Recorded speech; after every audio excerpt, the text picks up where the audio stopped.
You. We fought a shitload of twig blights. That's it. That's it. Didn't y'all? Okay, correct me if I'm wrong. I think it was fight. Go to the challenge Felix at the orphanage. Confront No, him. no, Oh yeah, we Turns out to be started that a way wasn't last earlier than session. that. Okay, What last pretty session? sure that was the start of last I think it session. was. Was that? Shit. Yeah, That was last session. you did a lot last session. So it was confront Felix. Turns out he was some sort of demon. Fought and killed him. Decided to get out of town and head west. You made it to Krezek. Along the way, you found like a bundle of clothing and a skeletal warhorse and rider. Mhm. Um, then you made it into Krezek with the help of Irina and Ismark. Um, Hung out there for an evening. During that time, the abbot came and resurrected the recently deceased child of the burgomaster, um, while sort of checking out the quaint little village. Um, Irina was drawn towards a pool in the north. A spectral figure came out of the pool, and she tried to go to them. Mange was able to stop her from going into the water, and then a lightning bolt and a loud voice showed up and destroyed the gazebo and the spirit, and seemed to remove whatever magical presence was in the water. Y'all spent the night there, and then in the morning, the folk of Krezek were going to head to Valaki to get a wedding dress, which was the required payment, um, according to the abbot, for bringing back the burgomeister's son. Y'all offered to do that instead, saying that you already owe them either the wine or the wedding dress at this point. So I think it was now you owe them the wedding dress. Um, so with that, you went to the winery to see what was going on there. In the meantime, Falcon scouted to the north and found what seems to be a werewolf den. You then made it to the winery, met the Martikov family. A bunch of You met their patriarch as well as the bunch of their children, and they explained what was going on at the winery. Not everything, but they explained just that they're under attack. You offered to go in and help clear it out, and you met for some of you, ancient enemies, the Twig Blights. Absolutely decimated them with some good uses of everything. Mostly two big fireballs and a lot of melee attacks. And But goat. and a goat. Goat almost helped. Yeah, And almost. Goat crit. now you find yourselves in the wine production room. Two of the vats have been destroyed. The upper balcony and rafters are on fire, and the ravens have evacuated the building. What do you do? Um, Web is down, Slowly right? coming out of my rage. Like No. Web is gone. Web Web's is still there. still technically up. So Falcon's probably gonna head back down to y'all. Actually, he might loot. He'd probably loot. So y'all do whatever you're doing in the fire room. I'm assuming this second cask, that's not the right, vat of wine broke and is now on the floor, but that means the floor's not on fire at least, right?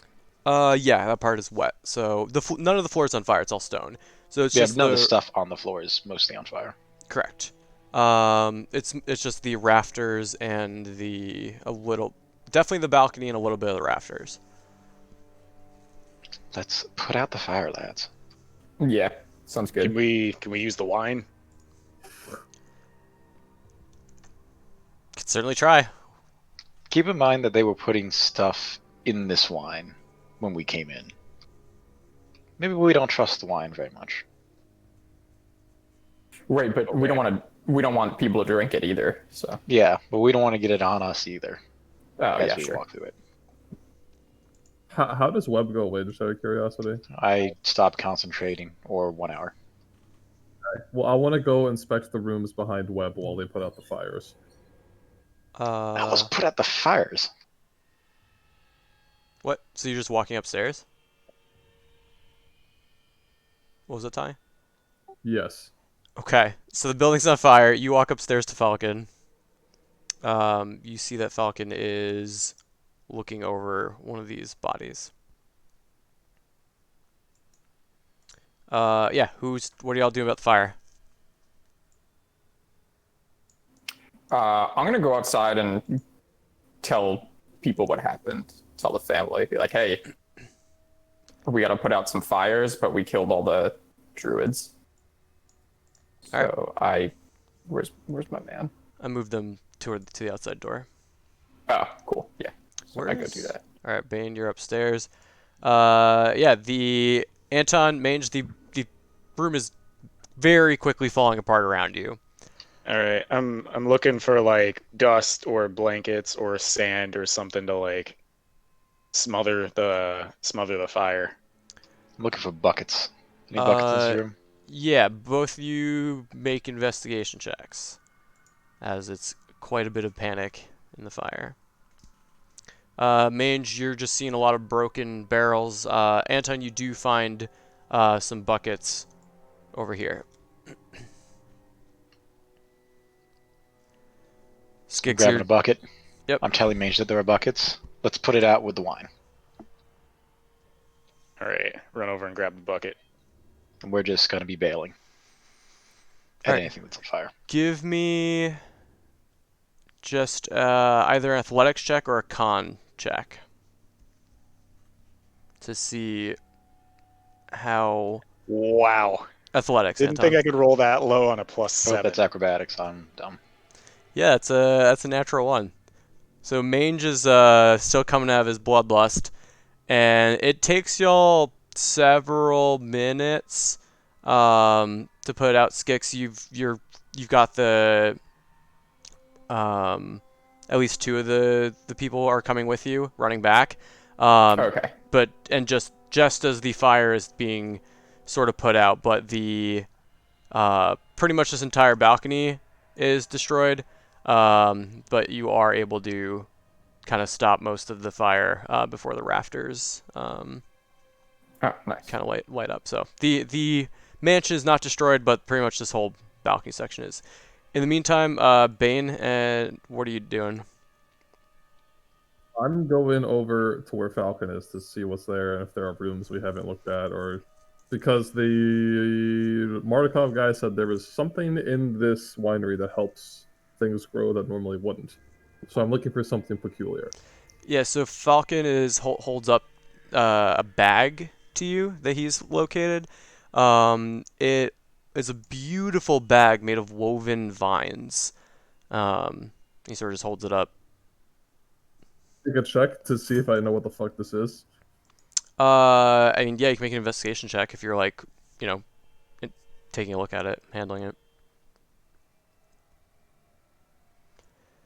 Yeah, so you sort of look around. It's very, very finely crafted. Could potentially even be magical.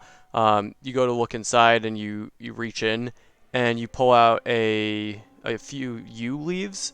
Then you kind of reach in again. You pull out a bit of fur. Reaching again, you pull out like a 5-inch twig. Reaching again, pull out like a 12-inch twig. Reaching again, pull out like a 3-inch twig. And you keep reaching in and just pulling out way more twigs than should be able to fit inside this bag. Okay.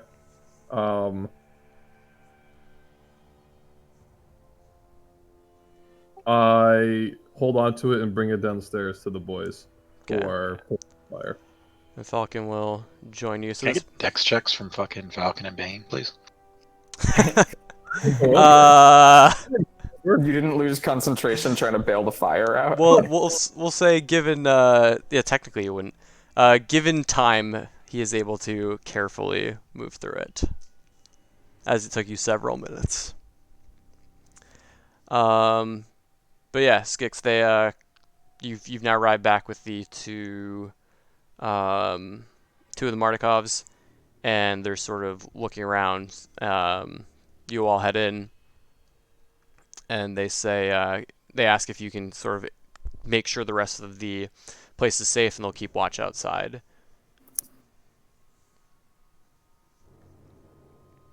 Did I say that too?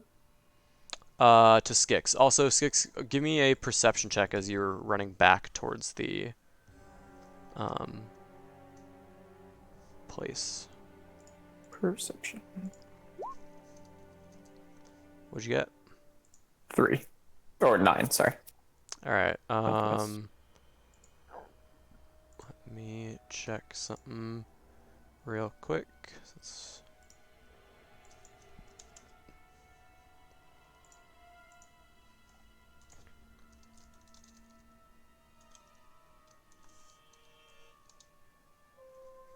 All right.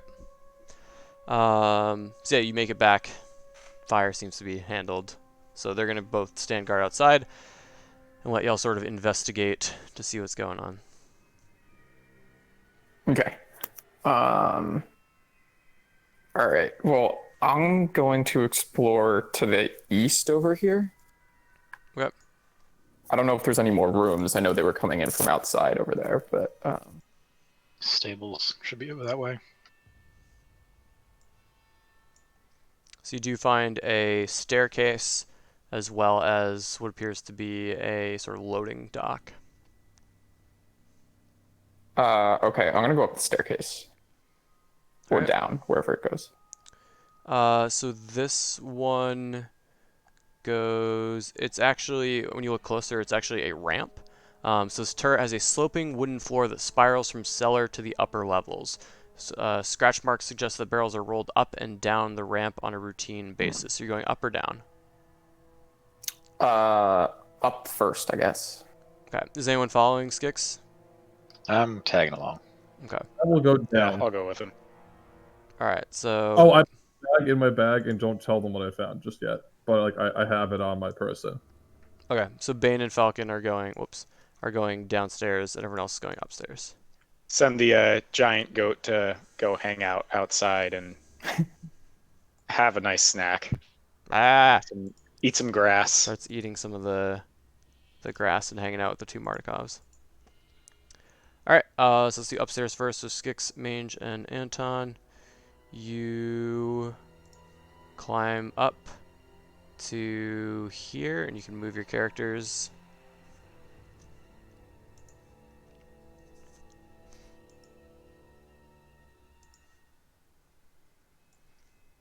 And as you peer into this next area, you can see a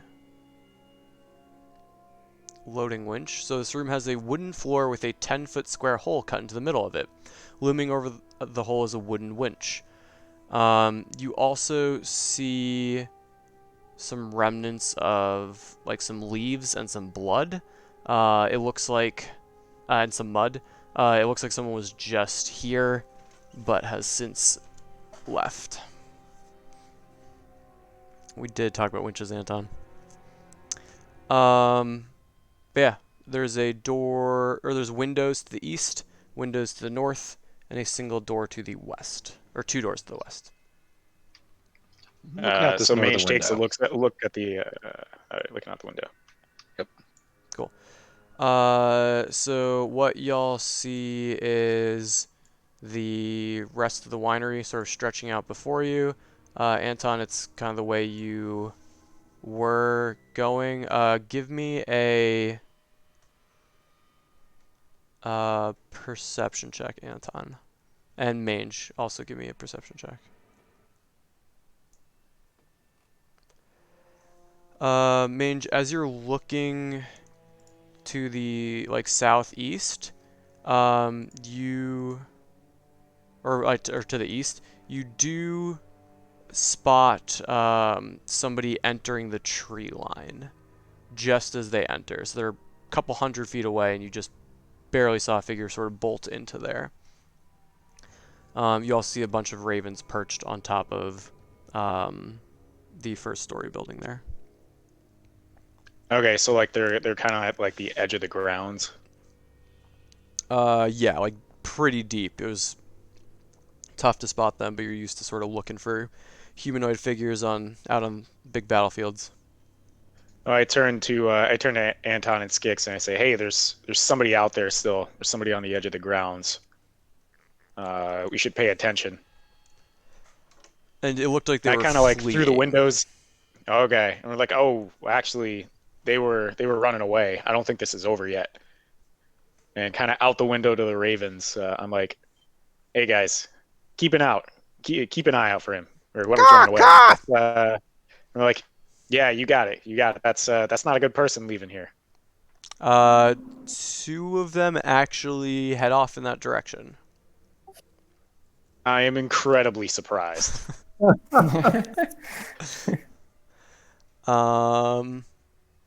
right, and then let's go while you're looking at that downstairs. So Bane, you're leading the charge down. Yes. All right, so you find yourself entering a cellar area. So you can put yourself down by where I've revealed some stuff. Down. Okay. Yeah. Do you have any light source? Yeah. My lightsaber. All right, so you find yourself. Let's just reveal that whole area. And you're in here. So, wooden pillars and beams support the 10-foot high ceiling of this ice-cold cellar, which is split in two by a 5-foot thick brick wall. A thin mist covers the floor. Each half of the cellar features an 8-foot tall wooden partition that doubles as a wine rack. The western rack stands empty, but the eastern one is half filled with wine bottles. It's just to me looks like a generic wine cellar, right? At a glance, yeah. Um. Okay. This is a door to my south. Yep. And there's another staircase to Uh. the southwest. All right. I open this door slowly. You look up to see a staircase. Thick moss covers the walls of this underground staircase. At the foot of the steps is a landing with an archwood door set into the north wall.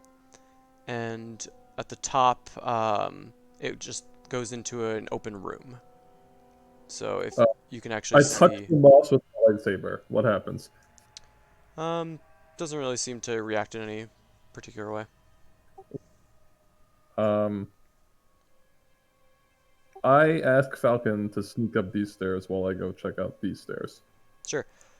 So Falcon's gonna sneak up to here, and I'll make a stealth check later if it matters.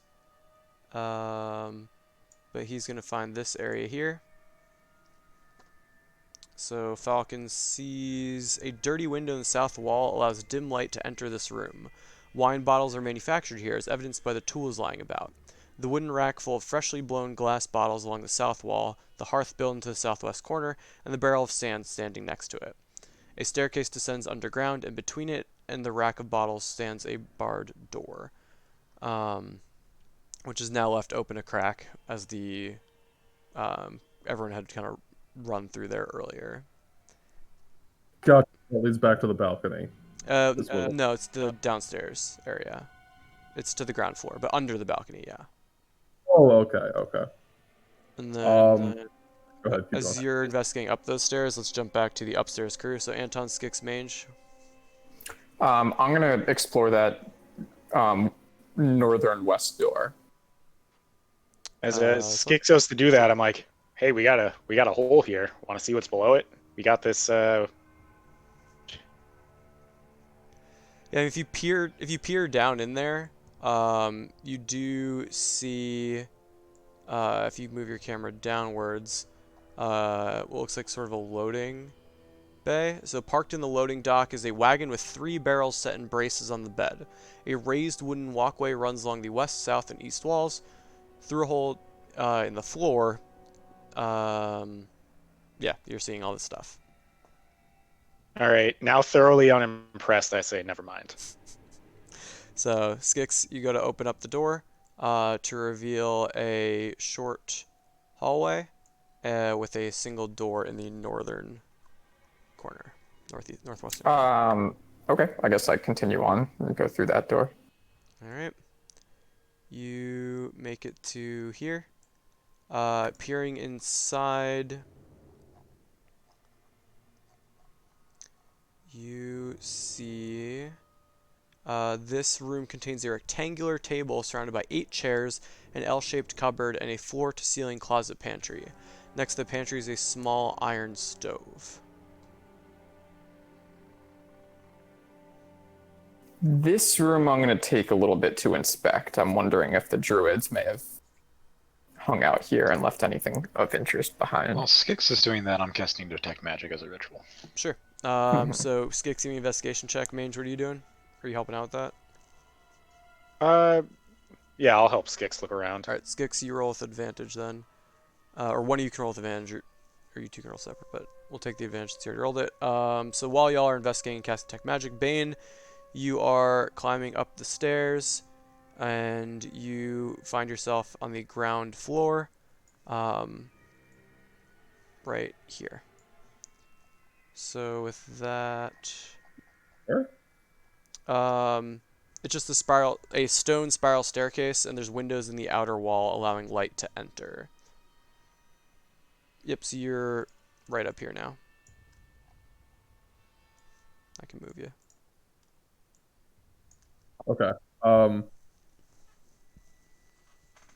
And I open this door, and it looks like the balcony. Is that what's going on here? It's not the spot under the balcony, yes. Okay. And the staircase continues up another story. Oh, I'll take that thing up another story. Sure. So the turret continues up, and you see the hallway covered in web and blood. Okay. To my simple mind, this doesn't look too suspicious. So I'm gonna go back down, do one more path through like the basement winery thing, and then Sure. Falcon does come up behind you as you're reaching the top of the stairs, quite quietly. And then you two head back down to the basement, you said? this one, like the Sure. basement. And I'm gonna look for anything fishy here. And if not, then I'm just gonna go back up and meet up with the team. So, yeah, you two can make investigation checks or can do it with advantage.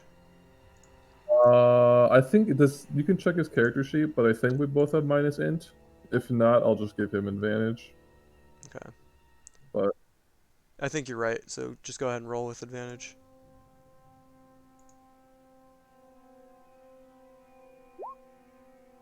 I'll get his an character up. 11. Yeah, 11. so you do find 3 different types of wine.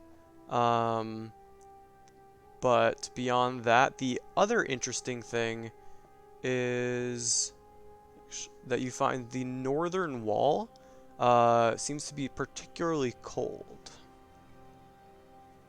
Of which room? The right room or left room? Both. Okay.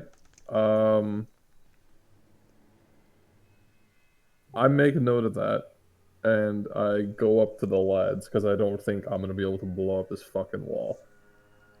Yeah.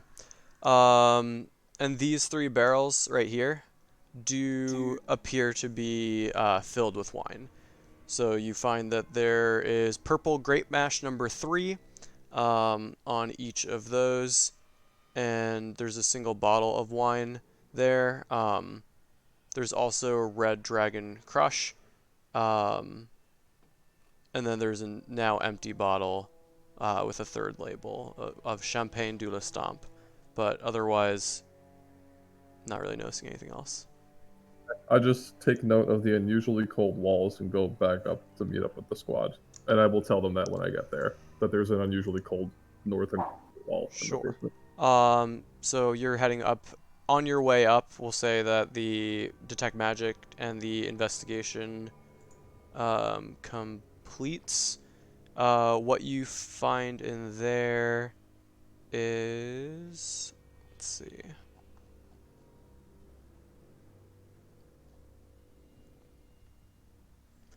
So you look through the cupboards, you look through the pantries, you find some dishware, some utensils, various cooking ingredients. The few bottles of wine, but nothing appears to really be out of place. Um, Nothing suspicious. There's a door to the east and a door to the southwest. I'm gonna open up the door to the east. Yep. I'm gonna All go right. out the door to the east. Tell Skix, I think we're gonna make use of that very strange sword, and I point to Spine Chatter downstairs. Okay, yeah, we'll say you're showing up right at this point. Okay. Looking into this room to the east, it looks like a bedroom. This room contains a 4-poster bed, its headboard carved in the likeness of a giant raven. A soft black rug covers the floor between the bed and the door. In the corners of the south wall stand 2 slender wardrobes with a tapestry of a church hanging on the wall between them. Beneath the tapestry sits a handsomely carved rocking cradle. To the north, under a window, is a plain desk and chair. Other furnishings include a wooden chest and a freestanding mirror in a wooden frame. What do you do? None of it is magical, or I can see through anything that is magical. That is correct. What can you see through? Where's this? Detect magic. 1 foot of stone, 1 inch of common metals, a thin sheet of lead, or 3 feet of wood or dirt. Yeah, so you give everything a pass over, and you're seeing nothing special. Bane, Falcon, are you joining them in that room? Yes. All right. As Bane walks in, you do pick up a new magical reading on him that you did not previously, and the magic is let me. Conjuration, This almost is- certainly. I feel like you're right. But I mix these up. I mix up transmutation and conjuration. It would be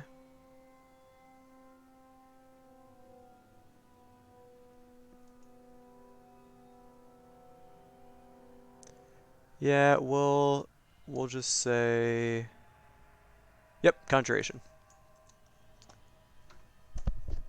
I make a face at Bane and ask, "You find anything good?" I go, yes, and I pull out the bag.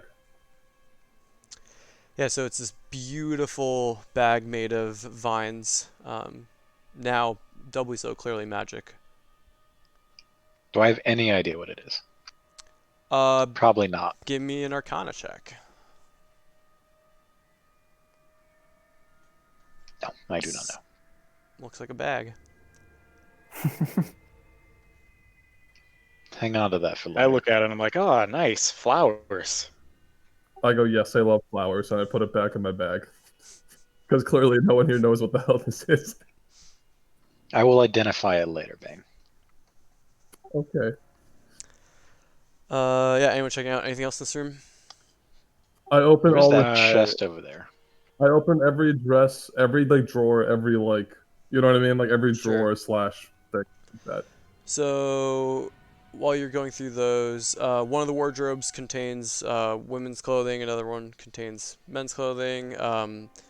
The desk holds some manifests, probably look like they might be wine shipment records, which you can look through. The wooden chest that you're asking about, Anton, is locked. Yep. Falcon, you think you can get that chest open? Falcon nods and walks over there and is going to begin trying to pick the lock. So he's got proficiency in thieves' tools. Can you not just roll it by clicking on tool? Probably not. I thought there was some sort of check you could roll with the tools, but maybe not. I remember attempting to figure out how that worked and failing. Well, he pulls out a few picks and just masterfully click, and it clicks open. Opens up the top and starts ruffling through it. Inside is 50 gold pieces, 270 electrum pieces, and 350 silver pieces. And as Electrum? in the actual chest. What is Electrum? Oh, Electrum is the worst, and I almost removed it. It's a combination of silver and platinum. So the coins end up being worth 1.5 silver apiece. It's more valuable than silver. Okay. Correct. And as he's sort of peering through, Falcon does notice that there is also a secret compartment in the lid, which holds a golden locket with a painted portrait of a beautiful woman, as well as a pouch, which, peering inside, there are 5 50 gold gemstones. Is the locket magical? I take the locket and I look at it, and do I recognize that as the love of my life? I look at it very closely. It is not the love of your life. Okay, I give it back. I give it back. I give it back. Is the locket magical? Nope. I suggest we I put kinda everything walk out back of in the the room. chest and lock it. Yeah, I say we have enough gold. We shouldn't just rob these people. Then I walk out. So Falcon does his best to... Yeah. I've already left that room because I wasn't interested in the bedroom. I proceed to take everything valuable out of the chest when they leave. I'm not leaving until you leave, because I know better. Okay, I take the valuable things while he's looking at me. I say, we're gonna use this later. Bane, put that back. Why? It's not ours. We weren't here to rob these people. We're here to kill all the druids. We killed all the druids. Put the stuff back. I plan on giving this back to the Mardukov guy who owns this place. That's certain. Give him a deception check. Are you lying? No, I'm gonna take the locket and be like, "Who is this?" and show it to the Mardukov person, and he's either gonna be like, "I don't know." In which What about the case gold and the belongs to gems? Druid. I'm gonna hold on to them and say that the druids took them.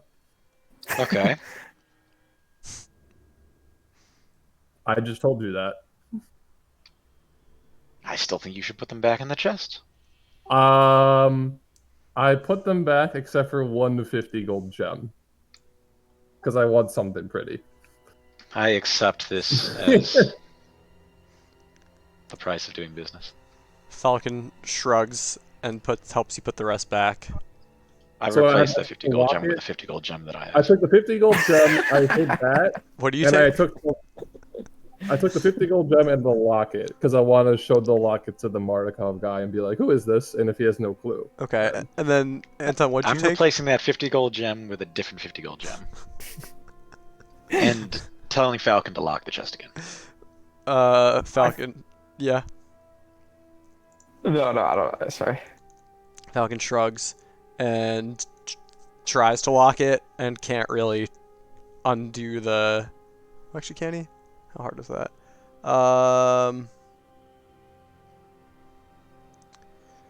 It also might just automatically lock when you close it, depending on how it's designed. No, doesn't... Okay, yeah, good enough. He figures it out. Alright, there's a 50 gold sapphire in that box that wasn't in there before. Okay. Then, in the meantime, Skix, you were going where? I want to explore this room.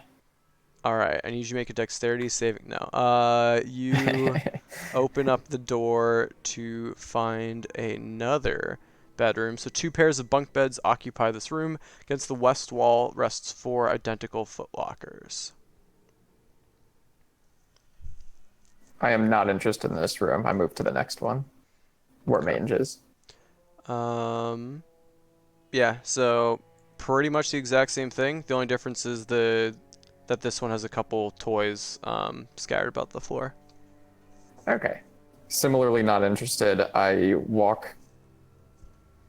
Into the webs. Is the webbing still here? Yep. Yes. Wait, but you... Is the concentration like up to an Make hour? a dexterity Yes. saving throw. But you cast another spell. Doesn't matter as long as it's not a concentration spell. Oh, okay. Oh, wait, no. You're right. The web is gone because you cast Detect Magic, which is a concentration spell. Oh, yep, you know, you're right. You're right. And I think when you cast a ritual, it counts as concentration. But yeah, so you walk over the pile of vines and blood. to find in this chamber are a desk, a chair, a tall wooden cabinet, and a strange contraption that takes up most of the northern end of the room. Okay, I'm going to spend a little bit of time investigating in here, going through all the drawers, trying to figure out what the contraption is. Sure. Make an investigation check. Mange, what are you doing? I walk into just one of the bedrooms and look around a little bit and look out the window. Sure. One toy does catch your eye. It looks like a wooden rocking horse, except the horse is black with wild eyes and has painted orange flames where its mane, tail, and hooves should be. And you also notice that carved into the wooden nightmare is the name, I can't even read that, Bucephalus. And then smaller lettering, you see the slogan, "Is no fun, is no Blinksy."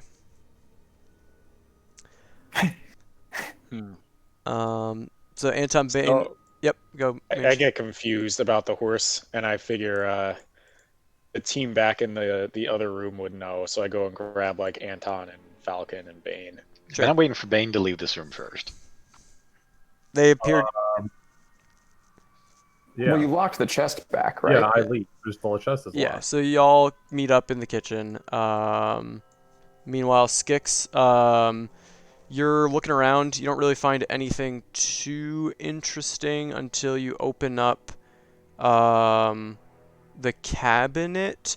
You do notice that there is a key hanging from a cord there. And otherwise, you do see that there are a few like wine bottles, a few pieces of parchment, a few jars of glue. You're guessing this is some sort of way to put labels on the bottles, but nothing. You've never seen anything particularly like this. Yeah. So Mange, you see your friends in the kitchen. I tell them about the weird kind of demonic looking rocking horse with flames for a mane. Does he have And it that with him? there's an inscription referring to Blinksy. Wait, does he have it on him or did he leave it in the room? It's a rocking horse, so. I sprint over and see if it looks anything like my skeletal fine steed. It doesn't, but upon seeing it, give me a... No, you do recognize this horse. This is the...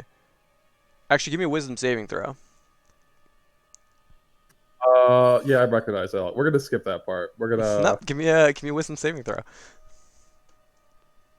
15. That's what you needed. Yeah, so you see this horse and your eyes flash back to that stormy day walking towards Castle Ravenloft with your father by your side, and ahead of you was a tall figure riding this horse. That figure was Strahd, and that was one of the last things you saw before you turned away. Okay. You'll never forget that black Yeah, horse this with is clearly flaming his manes. speed. Yep. I touch it. Hold on. I can see it at this point, right? Is the horse magical? Nope. It just sort of rocks back and forth as you touch it. Okay. That is peculiar as fuck that there is a Strahd's horse lookalike in this Mardukov facility. You I also make note notice of that. you also notice the carvings of the name and the Blinksy slogan. Who are the names? The name of the horse is Bucephalus, and then the smaller lettering it says "Is no fun, is no Blinksy."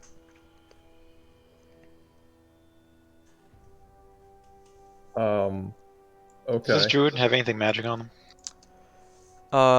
Not anymore. I loot the corpse. All right, you find. Just give you all that. What does the druid have in their inventory? So this was okay. So you see that they're caked with dirt and mud. Their hair's full of twigs. They've got a veil of moss covering part of their face, and they are. I think they're wielding something. They have a quarterstaff, and besides that, nothing else really on them. I'll take the quarterstaff Sure. and walk into the room with Skix. You have a quarterstaff. Yep, Skix is just sort of finished looking over the room. Oh, I informed the group that this rocking horse is in the likeness of Strahd's steed, and something very weird happened to me when I looked at it. So we should probably talk to Blink. So I kind of scratched my head and I said, but I thought the people at the tavern weren't aligned with Strahd. Thought they were spying on him. I agree, and I'm concerned. It wasn't like a magical effect overcoming you, Tommy. It was more of a remembering a terrifying moment. And Oh, it's a standing recollection. strong. Okay. I Yeah. thought I was trying to cast a fucking spell on No, me. Bane, no. the rocking horse was not magical. Yeah. I can tell you with authority. Is Okay. anything in this room magical, though? Nope.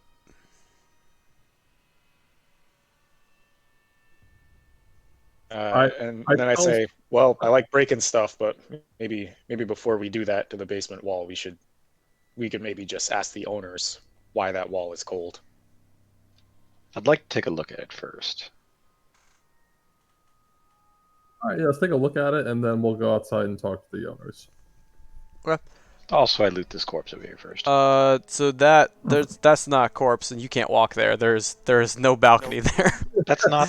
That this part. isn't the side that was fun fire. But the fire did make it to about here before you Okay, put it then out. I can't walk over there. That's unfortunate. It took y'all several minutes to stop it, but you got there. Let's head eventually. downstairs then. I think that's expected when trying to put it out with buckets of wine. Yeah, you're kind of just like yeeting them up across the room to put it out, but you got there eventually. So. Oh, I just dragged them. Did you just delete your character again? No. Okay. I just made Yeah, the map I see your very, very tokens small. on the ground floor. Basement now.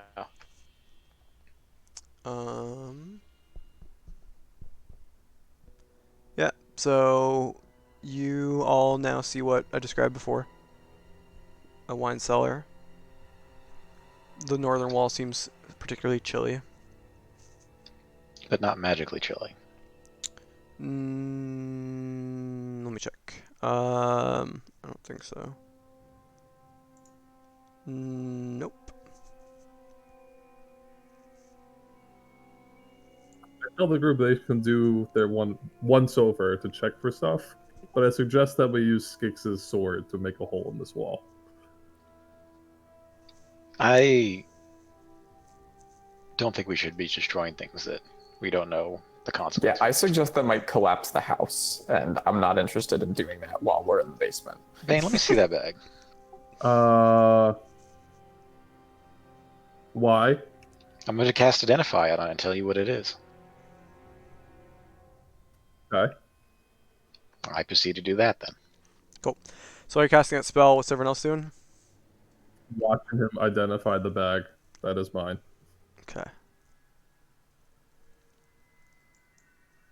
Anyone else do anything? Nah. Just hanging out, feeling how cold the wall is. Surprisingly chilly. I guess I'm going outside, going back outside. I'm gonna go talk to the people. Okay. So that spell is being cast. People are watching Anton sit on the cold, misty floor as he finishes his spell. Skix, you find the two Mardikovs standing outside. They say, "Did you find anything?" I say not really. There's a few. I briefed them about the fire. I say the balcony is destroyed. Sorry about that. We did think we killed all the druids. One of our party thinks he saw someone run into the woods fleeing, but it was far away, so I'm not sure what's going on with that. Which direction were they fleeing? I'm not sure. I think east. They make note of that. Into the woods. And then one of them nods and starts They say, I'll go tell the others, and starts heading back to the like sort of hideout that they have. I say we didn't really find much. It didn't seem I couldn't find anything that was specifically belonging to the druids. It didn't really seem like they kept much here.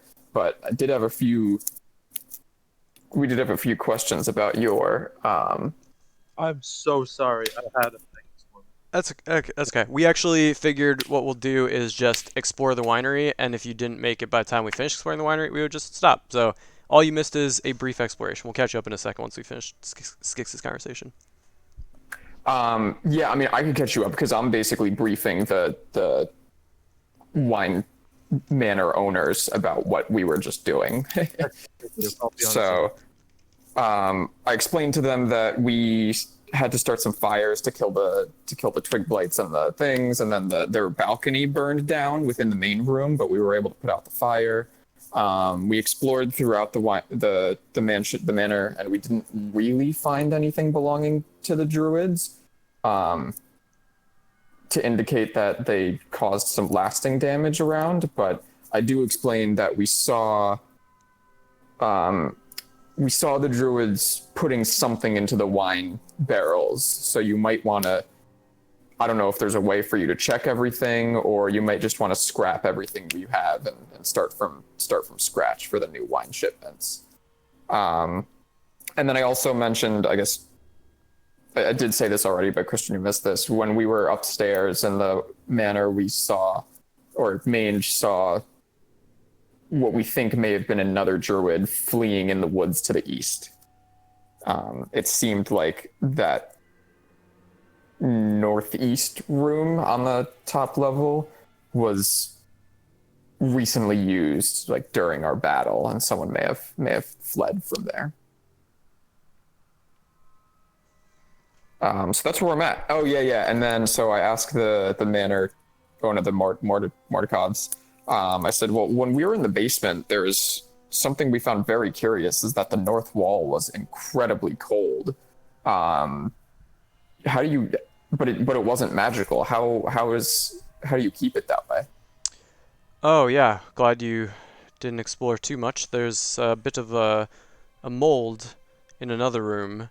It's a brown mold which will absorb any heat and keeps the rest of the area cool. Best stay away from it though.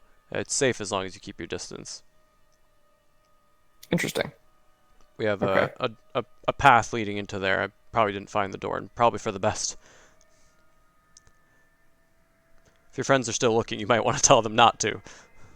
Yeah, I think they are. Let me go check on them. So yeah, meanwhile, downstairs, you finish casting the Identify spell, and this is a bag of holding. Dope. Oh shit. So, Nice. player knowledge, this was something requested by both Cody and Elle. So you probably might want to break character a little bit and share it, but it's up to you. I snag it after Identify's done and say 100 gold, please.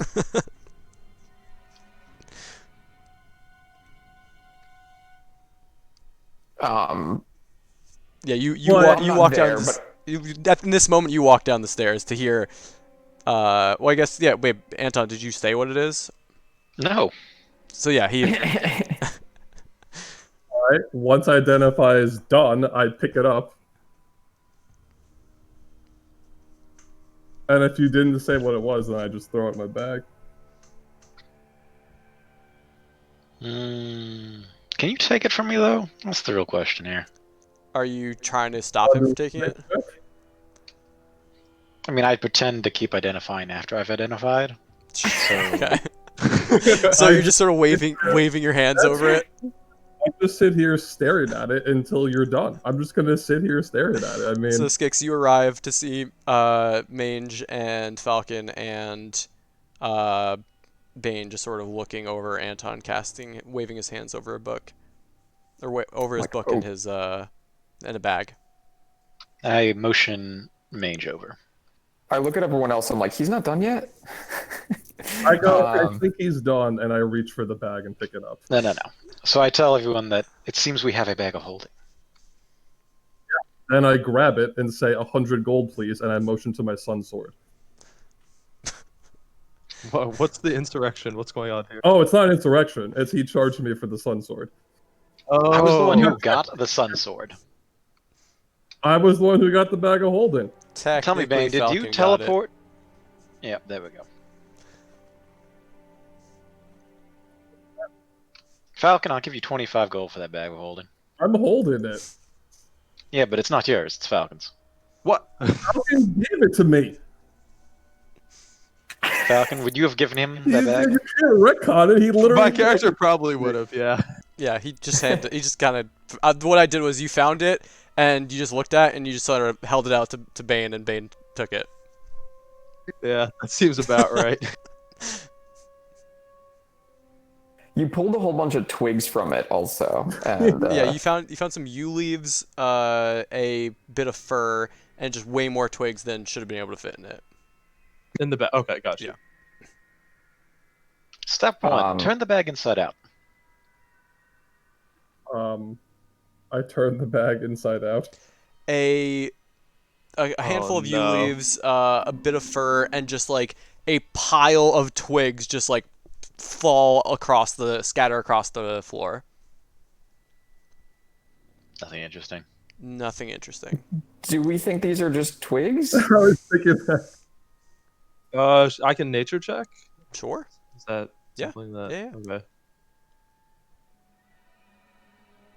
Okay, with Alright. 23, the yew leaves are particularly interesting. You know from your mom that these are often used in like rituals. They are the berries of yew plants are poisonous, but the leaves themselves are used in some druidic rituals.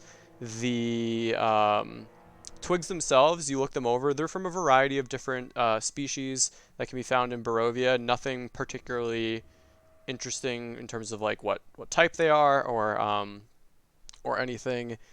And the fur appears to be from some sort of probably like a wolf or dog or something.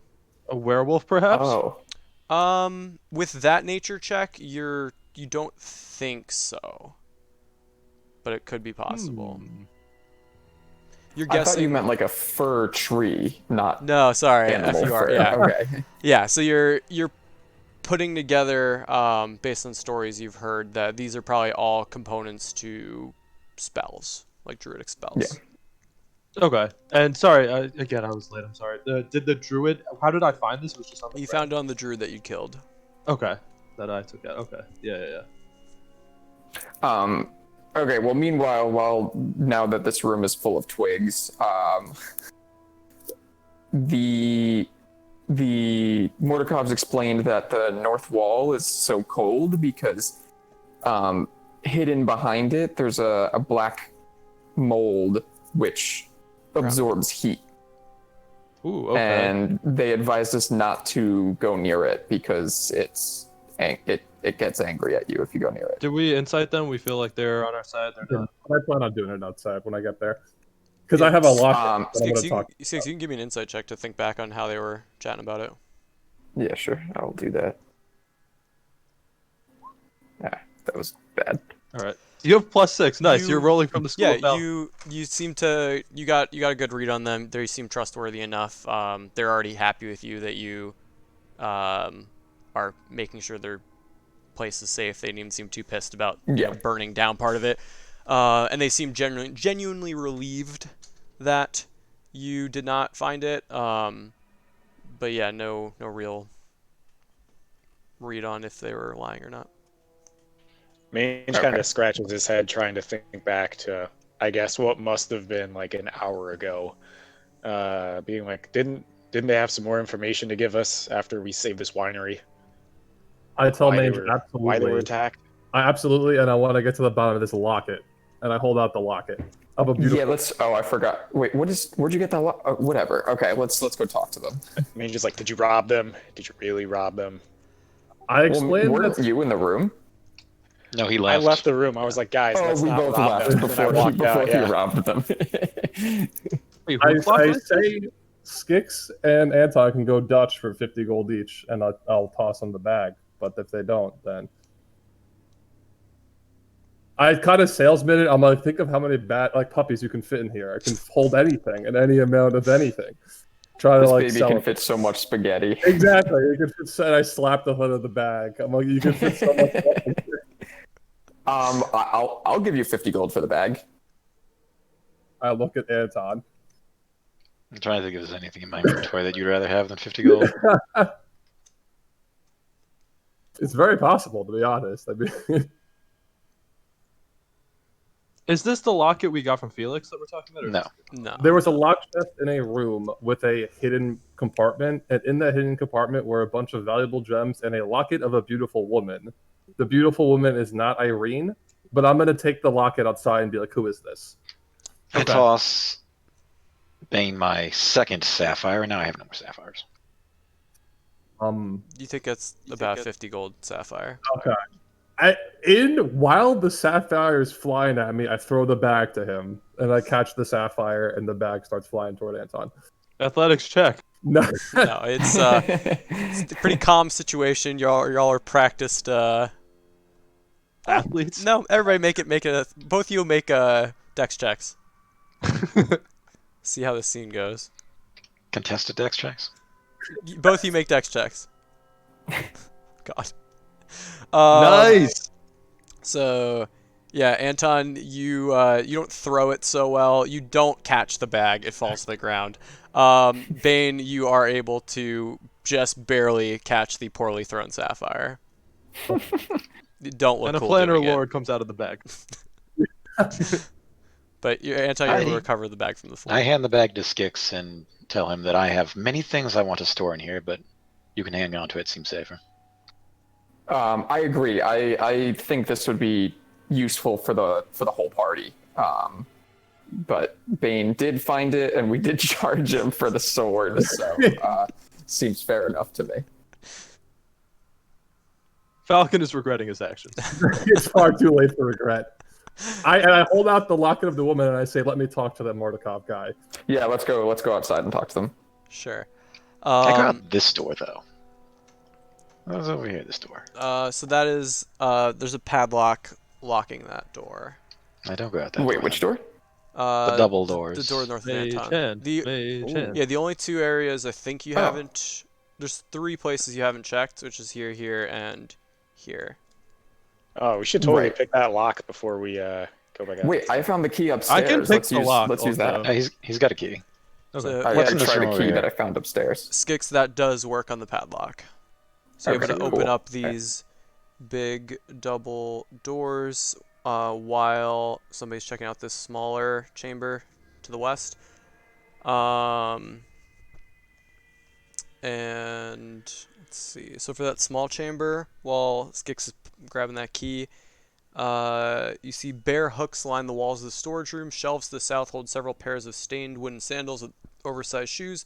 Both doors to this room hang open. The one to the west is fitted with iron brackets and leads outside into the rain. Lying on the floor next to it is a 5-foot-long wooden beam. As for When you say oversized shoes, what do you mean? give me an intelligence check. Well, I guess it's give me an intelligence check. Why me? No, I get to do the intelligence check. I'm in There's the room. there's stained wooden sandals with oversized soles. You Nice, identify these as being used to crush grapes into wine. Okay. I step out and look around outside. Is there anything sketchy? There No more twig blights. No more. There is a well and an outhouse. As for the other area, Skix, you open that up to see resting on the flagstone veranda are 3 5-foot diameter wooden tubs. They're inside stained with grape juice.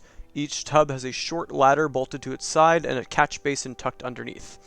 And there's some stone pillars and arches supporting the upper floor above. For the outhouse, sweet-smelling herbs hang from the eaves of this ramshackle wooden outhouse, which has a small crescent moon carved into the door. The well is just a ring of tight-fitting, moss-covered stones enclosing a 40-foot deep well. All right, lads. So I'd we say definitely don't feel like this looks to just be a winery, right? Like it doesn't look like anything sketchy is here. Not overtly sketchy. I think the locket is the better lead right now.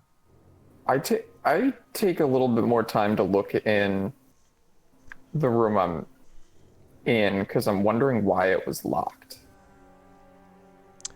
Yeah, I mean, it looks like this was just a bigger entryway, so they just probably keep it like it was like chained shut with a padlock. So you're guessing they go in and out of the smaller doors most days, but if they need to like move a big set of equipment in or out, they would unlock this. Oh, am I outside right now? Yes. It's So like a porch. I didn't realize yeah, that. Okay. it's a veranda. So like you could just walk right out, Oh, right okay. down those steps. Oh, okay. I didn't realize that. I guess we probably saw that coming in then. Okay. Yeah. Then I'm clear. I'm clear to talk to the Martikovs, explain how we robbed them, and we want to know what it is I'm that we like, robbed let them me of. handle that. We didn't rob them. We didn't rob them. All right. So yeah, there's All right, you can do the explaining. one Martikov left here. I give him the key also. I say I took this from out. We were just investigating, and I took this from upstairs to as we were looking around. Okay. Which is why I thank you for looking around and making sure it's safe. This is the old man, right, with the staff? This is the No, old dude? he's out back in the camp. This is one of the women. Okay. I explain I need to talk. What was his name, the old Martikov man? He had a name. Davian. I say I need to go talk to Davian. Where is he? She says I think he's back with the others. We can, if you think it's safe, we can certainly go. I look at the group. Do we think it's safe? Yeah, I feel. It's never safe. It's Yeah. Wait, back with the others where? In the forest? Yeah. There's Yeah, they were there's hanging in like back they're in when like we a came in. group of trees. So if we switch back to the where's the winery? Where's my maps?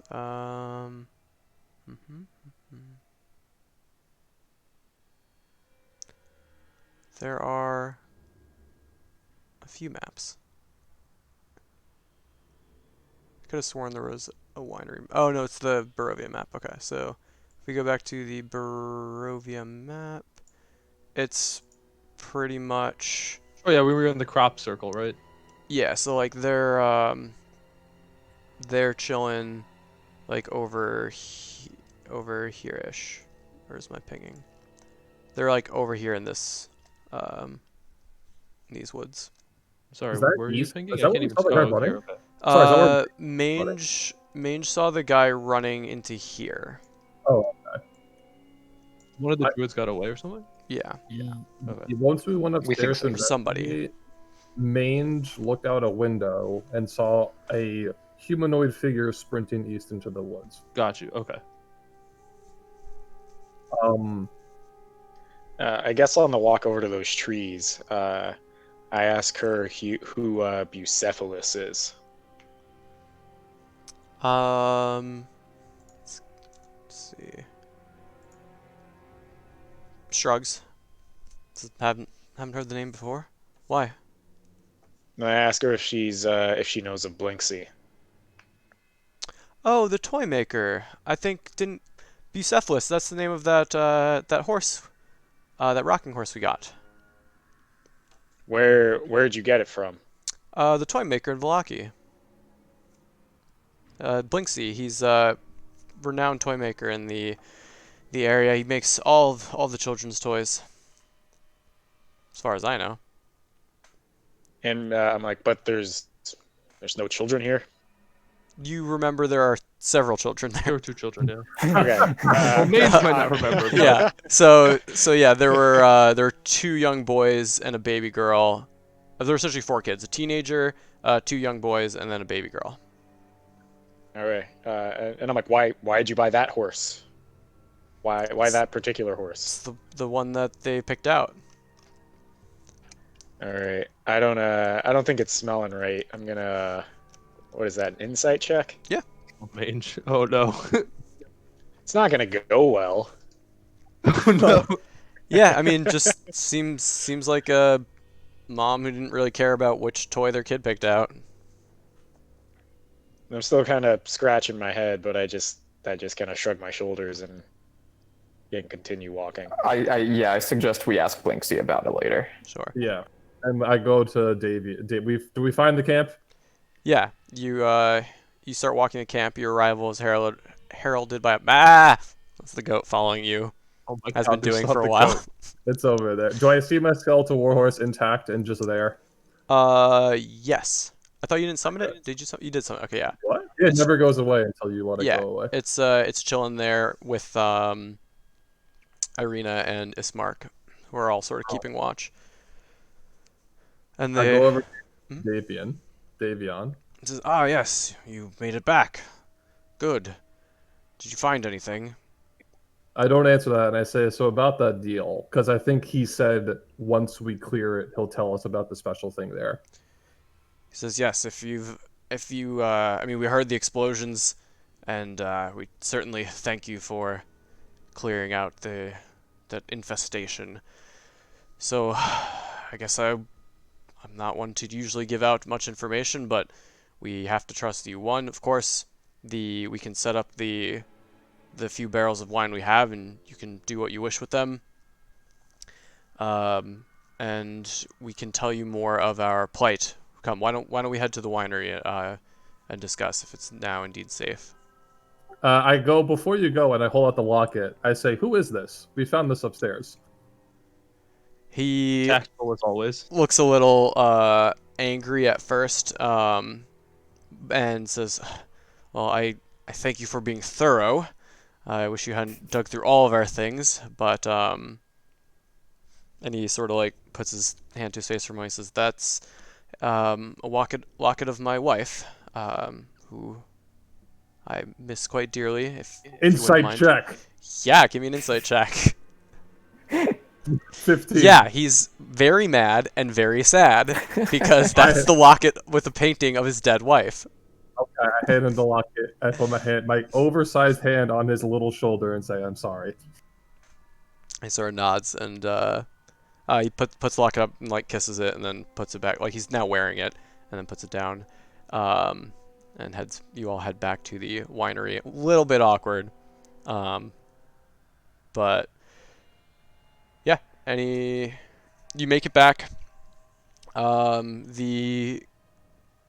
Everyone sort of scouts out, make sure they also are comfortable that the place is clear. They get the kids back in their room playing with the toys, and they get busy themselves to start cooking some dinner. And then there's a few others. There's at least one of them sort of taking turns keeping patrol around the outside of the winery, as they're still sort of on high alert. But you find yourselves sort of tightly gathered in the kitchen area, and Davian says to you, "It's been quite a harrowing few days, but what powers this vineyard? What makes it such a fertile place? What allows it to grow is these magic seeds that we have. There are three of them, and we've since lost all of them. They're about gems, the size and shape of pine cones, with a glowing green light as bright as a torch.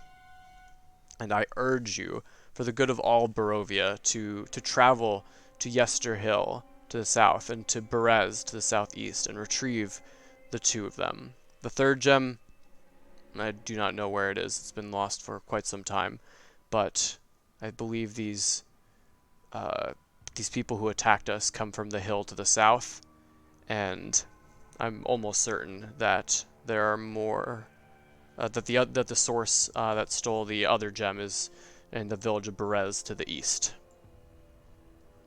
That lines up with Mange's person sprinting out, right? Like there's a place to the east that the guy sprinted into the tree line at. Yeah, we could. And then give me the two Barovians. Give me history checks. God. Fucking damn. Wait, I get to make a history check. That's true. You do also get to make one.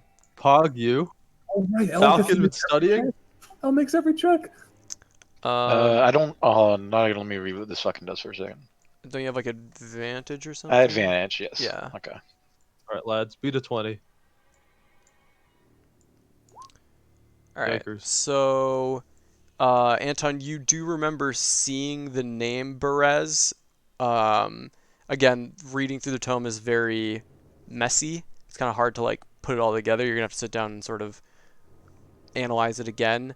But Falcon, you know that Berez, if y'all sort of zoom out, is this path here that leads south along the Luna River. If you continue to follow that path, it's probably somewhere around here. You know, it's somewhere along the western banks of the Luna River. Not exactly sure how far, but maybe somewhere around there. You also know that it is a reportedly haunted and extremely dangerous place to go. The Vistani have always avoided it, and yeah, that's about it. So what would be? I sort of turned and asked the group, what would we be pursuing this lead in? Why would we be going after this? Like, what are we? Oh yeah, I asked. So yeah, Davian, hearing Question. that, says, "Look, in this desolate place, there are very few things that give people joy. We believe that our wines are about the only thing helping people stay happy and safe and get a brief escape. That's why we've always given our wines out at no charge for free, just delivering it to the local wineries, deliver it to Krezek, to Valaki, to Barovia. We want to do what we can for this land to keep it from being such a dark place. But now we can't until those gems are returned." I asked David, Why what do you kind need of all three? Why do you need both? I guess even one would be good. But whatever you can do, we'd appreciate it. You've already done more than enough for us, but just letting you know where we're at. what kind of people live in? I thought because I did I understand with the 17 as well that place is purportedly haunted and abandoned and evil, or no? With your 17, you've heard the name, and you just know it's a village that was somewhere in Barovia, but you haven't really heard much about it. You think it's somewhere along the Luna River. You don't think it's populated, but that's about Right. all you Yeah. know. I asked David what makes him think that people are now living in what was the name of the town? Berez. Berez. What makes him think people are living in Berez? It's reportedly abandoned and haunted. I don't think it's many people, but I think it's one person. There's reports of a spellcaster of sorts, a being of great power, who is residing over that area. Should you go there, be wary of the scarecrows. But, and he looks around at you all and says, well, "You're armed, but maybe it is too dangerous of a task. But should you find yourselves willing and able, we would appreciate you going and checking." All right, lads. I'd like a brief player strategy session here to just talk about what's going on here. You can also Go. Sorry, go ahead. They can just say we'll do it, and then like if we do it, we'll do it. You know what I mean? Like we don't need to do it. Yeah. Yeah, Same thing with buying the wedding dress. Exactly. Like, right. True. I'm sort of torn. Like, look, if this is going to provide, like, open the winery again and get the wine flowing, the wine and the wedding dress are both things we need to butter up the abbot, right? Like, these are both in service of the abbot. The abbot loves wine. He likes the dress. Like, if we're trying any sort of charm offensive with the abbot, we need those. Yeah. We have some obligation to do the sun for the werewolf, like to find the werewolves. We haven't really, we know where that is, right? We know where they are. So we could sort of do that as our next point of order. But Yeah, I think we have about 20 days left as well. the south thing is sounding scary to more me. than There's that. supernatural elements. I don't know how, like, prepared we are for that.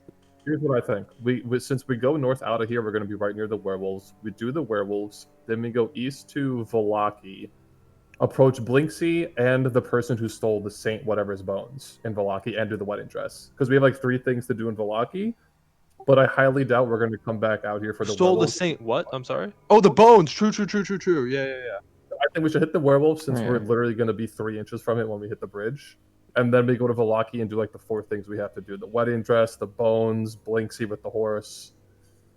Yeah, big picture, I'm thinking if we're actually trying to take the fight to Strahd, it's important to have the people in our corner, and I think the wine goes a long way. The wine between the Abbot and this, I think this is something we should do because the Mardikovs provide the wine, and they have an intelligence network, and we need the wine for the Abbot, and the wine will probably get the people on our side, but that's like a big long-term goal. I think in the short term, for sure, I think the Sanctified Bones is important. What are we thinking about Blinksy? Like, what are we thinking about? So this, well, sorry, the name that began with a B was the horse's name, Bacephalus. Strahd steed. Bucephus? Think like a nightmare steed is Strahd's like loyal steed, is best Belth, whatever it is his Bucephalus. like, evil steed. Non-magical. Bucephalus is a non-magical evil steed, and this toy was made in its image. No, Yes. the toy is non-magical, but Oh, we don't okay, the know toy's- about the okay. horse. But the Um, toy is made in Strahd's steed's image, is what you're Yes, and made by Blinksy. Or close enough to trigger Tommy. saying. His character. It also had a. Oh yeah. Yep. Fascinating. Okay. We definitely should take a second look at Blinksy. Did Anton volunteer any information about his experience with Blinksy when we? No. Okay. I haven't even met Blinksy, so I don't even know who the fuck. that is. Only Anton has met Blinksy so Yeah. far, and if he hasn't told us about Oh, it, okay, that sounds good then. I'm on board with that. Like, Yes, well, because we're gonna go north to the bridge, which is 3 inches from the werewolves. So I'm very down to do the werewolves quickly, then do everything in Velaki.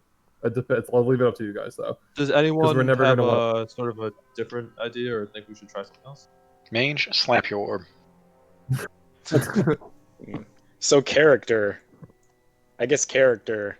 There's like blood still dripping down like Mange's forehead, and you guys are like, "Let's go do the werewolves," and he's like, "Yeah, okay." But I guess like player, it's better to take a long, like at least some sort of long rest. I think before we do that.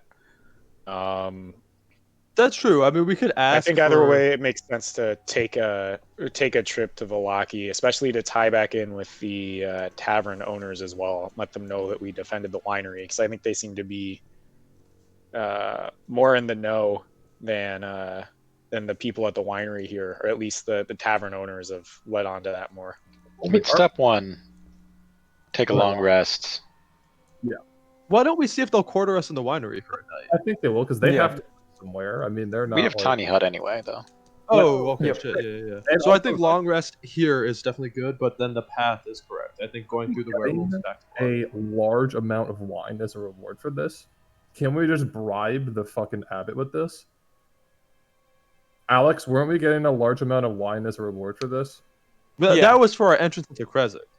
Yeah. So you've promised it to 2 people. One, you'd promised it originally to or you didn't promise, but you look out for it, to the Tavern owners. tavern owners in Velaki.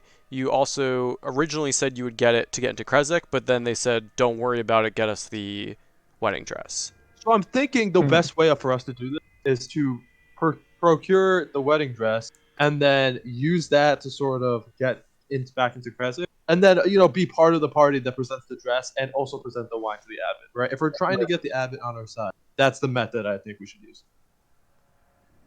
I agree with that, unless someone wants to give the wine to the tavern keepers in Velaki. I think we should save it for the. I don't think we should give the wine to the tavern. I think I'm perfectly happy to sort of throw in the, hey, we're looking at you're part of the family. You know about like the source, or you have some idea about the source of power at the vineyard. We're looking into it, right? We're considering going further, or not considering. We're going to get that back, right? We can get the goodwill from them for that, and they'll probably be like, okay, well, if you're doing that, keep the wine, right? That's not a big Why? deal. Didn't the tavern keepers Also, just want were we trying to get aligned with the abbot though? I thought he was kind of sketch, and Oh, we he is also sketch. thought that the wine they had was kind of sketch because the druids poured a bunch of stuff into it.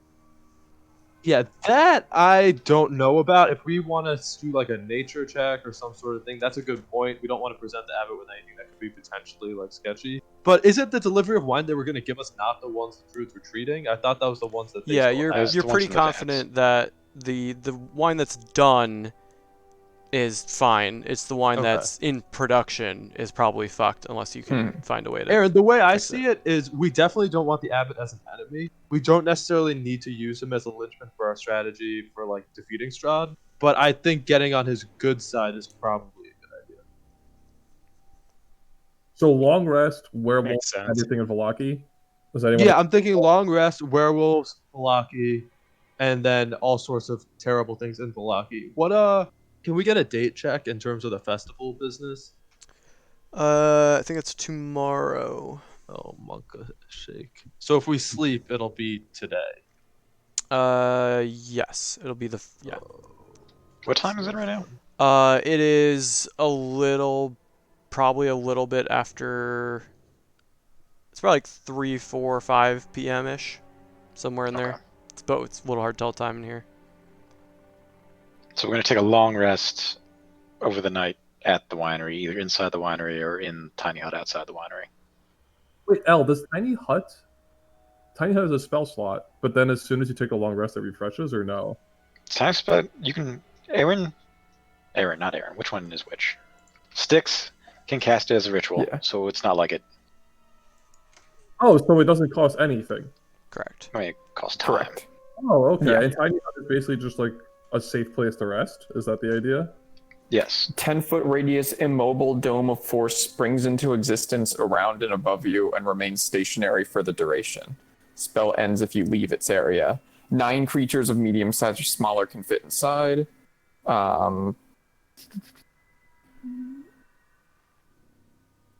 Okay. Yeah.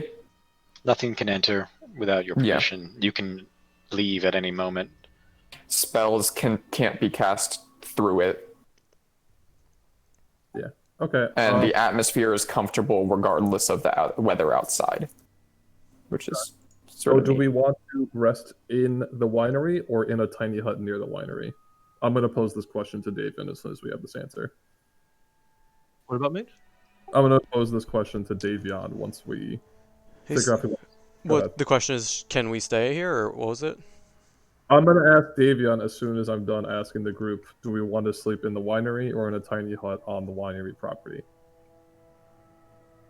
Tiny hut seems safer. Yeah, I think the tiny hut's just a better call. Like, I don't think. All right. I asked Davion, would you be comfortable if we sleep outside on winery property for the night? I mean, you're more than welcome to stay inside with us, but whatever you think is best. Okay, we can do either. He's fine with it. So it's like 3 p.m. now, so we have some time. Unless you want to, how does resting work? If we slept now, but we wake up at midnight, like it's 8 hours. I basically? mean, yeah, you can do that. That's certainly an option. Or you can just rest longer. Some of us have some So, I stuff to mean- do anyway, so. Yeah, I mean, with the timing, I guess there's technically time to walk to Valaki and walk maybe part of the way back and set Yeah, up but the we're tiny real hut. beat up. I'm trying to traverse the road with. I'm at 12 health, I think. So I'm fine just resting for an extremely long amount of time right now. We wake up at the break of dawn and go towards the werewolves and then Valaki. I mean, we could just say like we hang out at the winery for the day, help them make dinner and stuff, help them clean up, and then sleep at night. Do Yeah, our miscellaneous That's tasks. fine. I like that. Yeah. I second that. Yeah. I'm on board.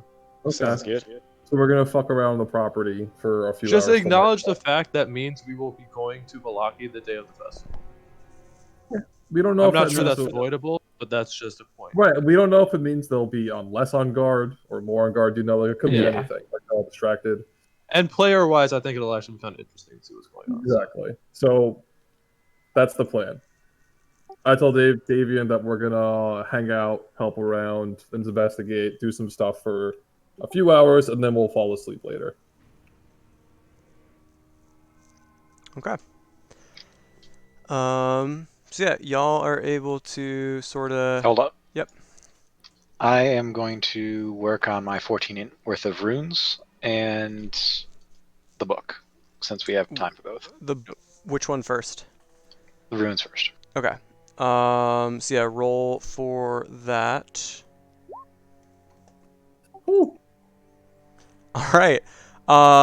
You are just about ready to start putting the finishing touches on this spell. You feel like you've almost got the equations done. You've almost got the last bit of formula. Just a couple more runes. Kind of a little bit of stumbling point, but you think, just clear your mind. Next time you come at it, it's going to be a very easy, quick finish. you probably need to pick up some magical inks too to start actually scribing this back in.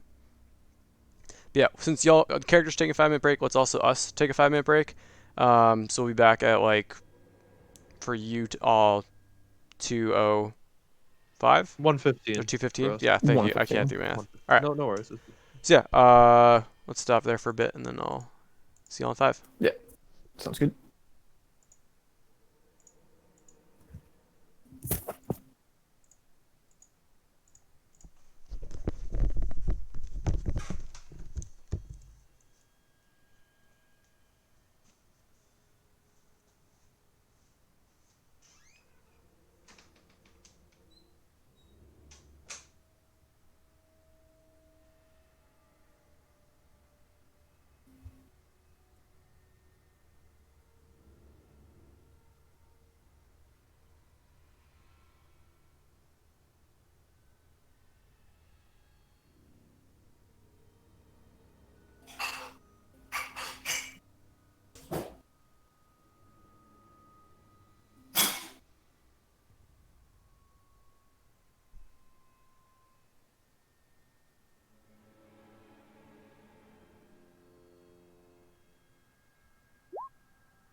And I'm back.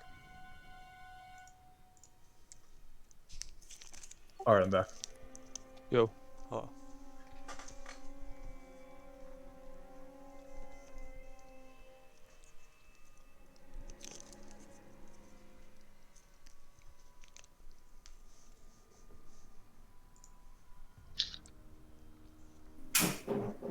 Now, what exactly happens with this book when you try to read it? I don't know.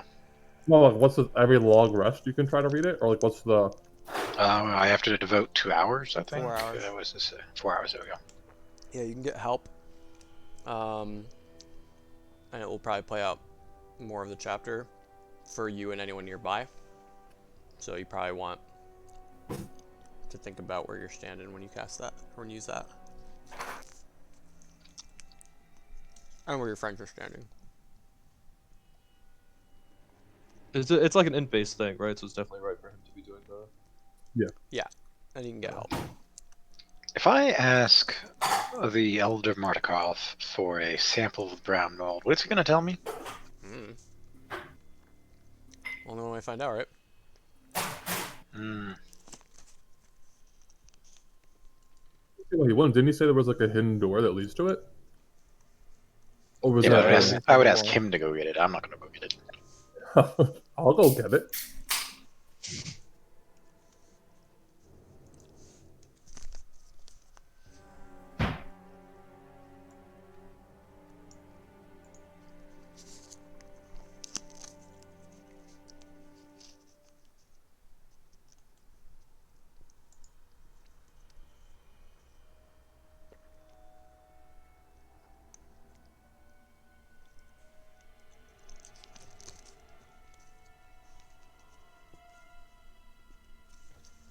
Alex, when you had me roll a wisdom save, I thought I was going to get mind controlled by the horse or something. Or like some crazy thing was going to happen. Nah, just see if you're scared. Blinksy is really shaping up to be quite an interesting. I don't think he's evil though, right? Like he just knows a lot. I think this I'm is not just sure he's coincidental. human. Oh, maybe. I'm back. The monkey is actually Blinksy. I could cast it. The classic, yeah. I could cast that thing in front of him. I haven't met him yet. But like, what if it pings off that he's not human? What the hell do we even do? Don't I flinch. mean, we don't need to do anything. I mean, it's just more like a data collection, right? We know that the abbot is not human. We know that he's a celestial and probably crazy. I don't think he's crazy. I think he's just bored. Yeah, we got everybody. I think I heard. Yep. Skix is hopping in, yeah. Okay, so L wants to do something before we do our long rest or as we're doing it. So go for it, L. Yeah, what else is everyone working on? So, he was working on a spell. Anyone doing anything else in the meantime? Just helping out the Mardikovs, sounds like? Yeah, just helping out. I'll probably go on like a. I'm working on cooking. I'm cooking with whoever's cooking food. Actually, Alex, can I do like a survival type thing to see if I can track the person that Mame saw running away? Yes, Just you see can. if I can find the trail. Go What? ahead. Yeah, you can. Go for it. Roll it. Alright. Nature or survival? Survival. Right. All right. So yeah, you are able to follow the footsteps to the edge of the woods, here.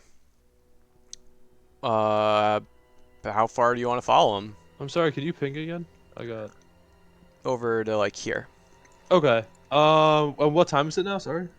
It is probably getting to like 4 or 5-ish. Like it's gonna start to get dark. Okay, yeah, I'll follow the trail a bit. I'll try to be back by dinner. So Okay. I'll go. So the trail continues to the north. You're not sneaking, right? You're just kind of trying to move quick along this. I mean, what does my character know about the trail? How like can I tell how long it was since someone went this way and stuff? Like, I mean, if you can accurately tell, especially with that check, that it's just been since Mange saw it a few minutes ago, or like maybe now. okay, then yeah, I'm 30 gonna minutes ago. I'm gonna try and stealth then. Yeah, give me a stealth check, and give me a perception check You got it. while I look up some things. All right, those are all pretty good. Nice. 21 and 22, Alex, for stealth perception. Okay. That's interesting. So let me do one of. Let's see.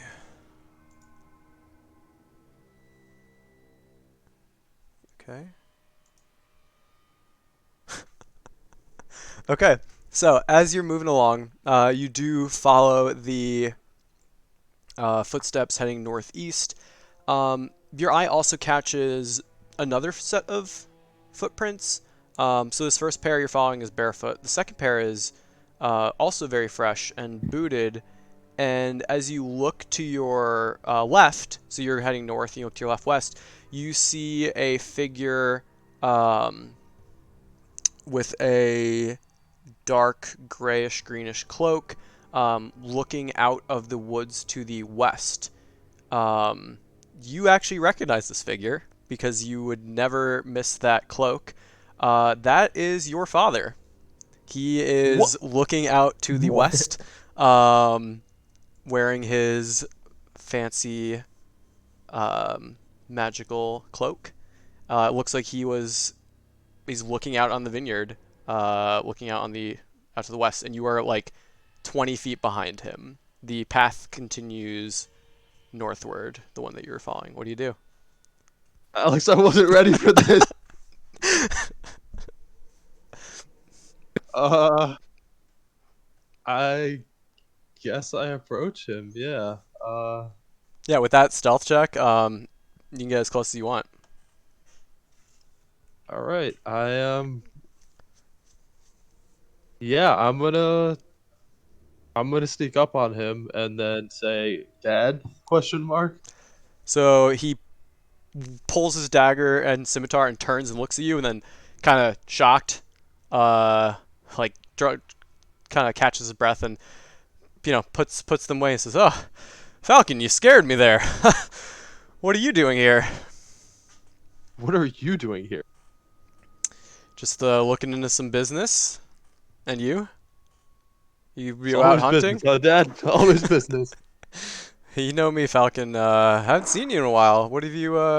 This is well out of your normal hunting grounds. I thought you stuck over by Barovia with your friend Bane there. Yeah. Well, going on an adventure, Dad. Things of what's new with you? Where are the rest of the family? Where's the rest of the convoy? Why are you here alone? Just had some orders to check out things over here. The vineyard? Yeah, why you what have you seen here? What have you seen? I might be able to tell you what you're looking for. Yeah, apparently there's a small group of outsiders that have come in, and I'm just supposed to sort of keep tabs on them. You know anything about them? No, I'm not gonna. I can't lie. I'm terrible. I think I've seen them. Give me a deception check, just to Oh, because you're trying to hide that you know a little more than you yeah. you're putting on. Okay. And he says, Oh okay, shit! yeah, Wow. yeah. Well, if you find anything, let me know. Certainly, but yeah, stay safe. This is pretty dangerous part of the wood. What do you know about what was the town, Alex, with the haunted town with the scarecrows? Reza? Uh, Something like what is it called? It is called. Was it Brezik? Yes, Berez? that is Berez. correct. Berez. Berez, Thank yep. you, Berez. Did you ever travel through Berez on your convoys, Dad? No, can't say I have. I do remember that's a place to stay away from. Why, you got business there? I certainly hope not, but seems like the problems with the vineyard come from there. What kind of problems have they been having? God, I fucking can't. My character sucks at lying. I think there were like druids or something that moved in. Like twig blights, there's sort of like walking trees. You know anything about that kind of thing? I've never heard of something like that before. That's not a lie because I haven't. Yeah, I'm that's true. Barovian. That's true. He says, he kind of thinks to himself. He's kind of stroking his beard. He says, I know there's supposed to be some druids down south of the vineyard, but nothing I've ever looked into.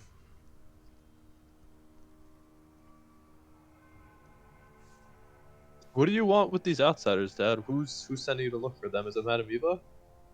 No, it's Strahd sent me over to take a look. How's the old man doing? Old man, come on, you gotta show him. I know you're not a fan, but show him a little bit of respect. He's their king. He's their ruler. He's doing what he does. You know, seems to. I think when he calls in these outsiders, they're kind of playthings for him. So probably wants to see what they're up to. It's kind of a cat and mouse game for him. It's a little big game for him. Okay, Dad. Well, I guess it was good to see you. Yes. I'm following a trail. Stay safe. Good luck with your hunt. Thank you. Come on. So I'm gonna go back to following the trail. Okay. I noticed he didn't give me anything. I was hoping he would give me something. Nope. You seem to be doing fine. He's doing fine. So. Not even Yeah. not even a handshake. Yeah. No, we're not like that. I'm gonna continue following the trail. Sure. Stealthing. What? Can I keep the check, or do I need to like restart? No, you're good. Okay. So yeah, you continue on following that trail, and it eventually takes you to. Let's see. I will reveal some areas. So it kind of continues up through the woods, and so you're somewhere around like here-ish, and it eventually breaks out onto the road. Are you gonna continue following? It's now starting to get What dark. time is it now? Right, it's getting dark. Yeah. All right, no, I'm gonna turn around. I'm gonna head back. All And then when I get back, I don't really know what Bane's doing when I get back, but I immediately sort of indicate I need to talk to him. I have a chef's hat on and I'm cooking with the people. I know to steer clear of the kitchen. Okay. So what's everyone else doing? I go and ask some of the Markovs about the ravens. And I guess I find a Davian, and I'm like, do you guys have some sort of connection with the ravens here? Kind of smirks and says, you could say that. Why do you ask? Said, Mr. Totem well, Barbarian. when I saw the person running in the woods, I told the ravens that's a bad person and they should watch out for them. And then all of a sudden, two of them flew off to the east. He nods and says, yeah, ravens are smart birds. Shouldn't definitely don't harm any if you come across them. I say, good to know. How do you talk with them? How do you?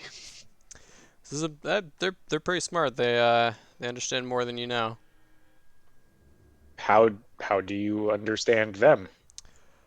He says, well, I can't always understand birds. They don't speak bird. Manger's just like tilting his head and is like super Intrigued by this confused, and possibility. He's like, Speaking bird. he's like, but how do you know that they understand you? You know, If you can't understand them. you ask them to do something and they do it. It's not what's not to get. You tell a dog to do something and does it, must understand you, right? He says, maybe. So, and just walks away, like utterly confused. He's like, all right, I guess I can talk with ravens. After I'm done preparing dinner, what's the term? Like, I hang my horse up at the stable, like I lock him in. I don't know what the hell the term is, but like, Sure. You stable him is Yeah. the term. I stable, Yeah. stable him at the stables. Sure. And then I prepare the meal to my friends. All right. Sorry, all yeah, right. I bring it out. I'm like, you know what I mean? Like, I bring out the food. Sure. Give me an intelligence check. What? God. To you're helping cook out, and you get advantage because they're helping you cook as well. I would be helping them. I don't think they would be helping me. Ah, I see. Okay, so I will roll. I'm like I'm the background guy. I'm like dicing tomatoes and shit, you know? It's an With okay. the sunblade. It's an all right meal. Nothing too good, nothing too bad. But yeah, y'all finish up having sort of an early-ish dinner, late-ish lunch. Yeah. I think there were talks of investigating the Tome of Strahd. Also, Am at I- some point, Bane and I will have a conversation. But Am I done with my rune business then at this point? Yeah. That you are. All right, gather around. It's book time. I run over and like sit in front of him like story time with kids. So mechanics wise, the way this is going to work is you're going to make an Arcana check over the course of the 4 hours. And the other, you can have someone assist you to give you advantage.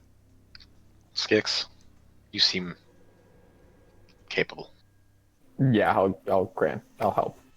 Okay.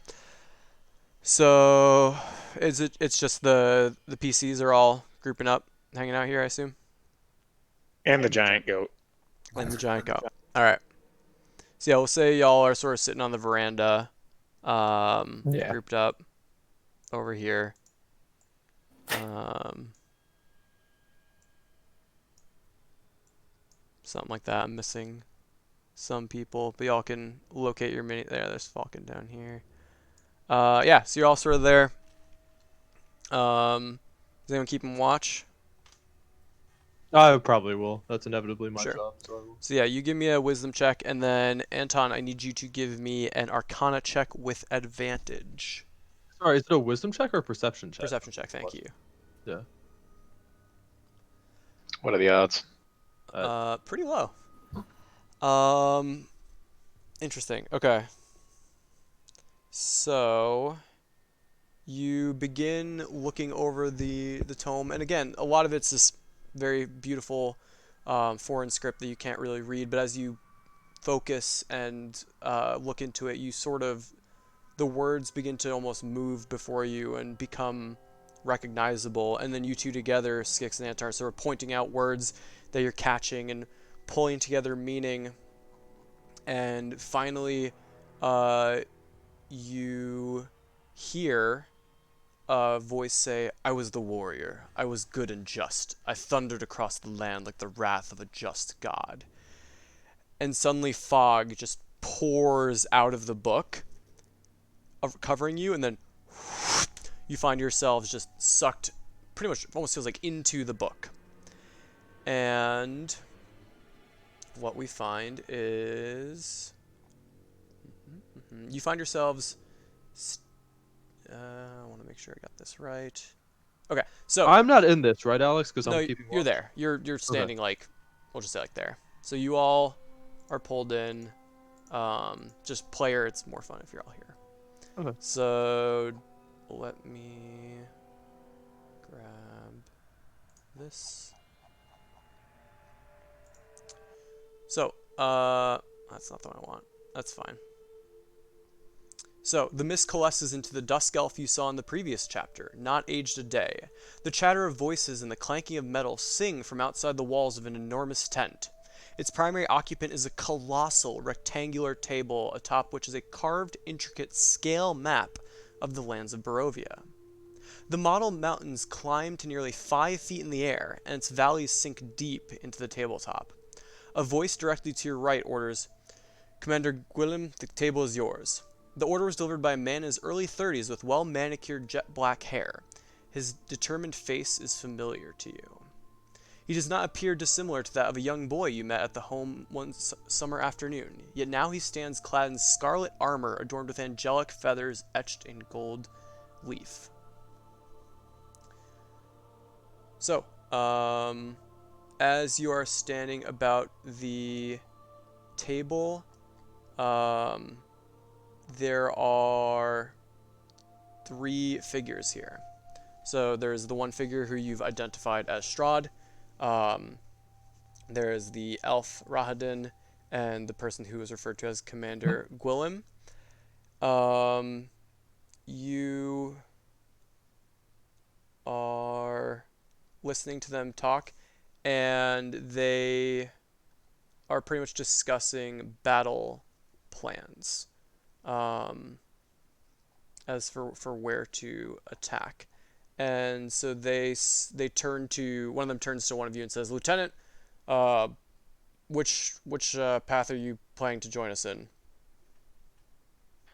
And then I speak up and I say, advantages and disadvantages of both. Where is the high ground? Where could the enemy forces be hidden? Right. So there are essentially 3 paths. The Order of the Silver Dragon is proud, and they plan to fight rather than be starved out of their castle. And as you said, the high ground. The castle itself, it sits high on the cliff overlooking the valley, and the knights have nowhere to go but down to us. We don't believe the commoners of Zemay will stand in the way, but we will do what we can to protect them. So the way we'll split our forces is the Lord General Strahd will hold the rear of the forces from the village of Zmi. Commander Rahadin will hold the base of the hill and monitor the tree line to ensure we are not routed. And I, Commander Gwynlyn is talking, will ride up the hill to the castle to challenge the forces directly. Lieutenants, we trust that you will decide where to go, but we need your group with one of us. I nod and then I look at the map and see if it resembles current day Barovia at all, or it's like a total like mumbo jumbo to Yeah, me. anyone who's investigating the map can do a history check.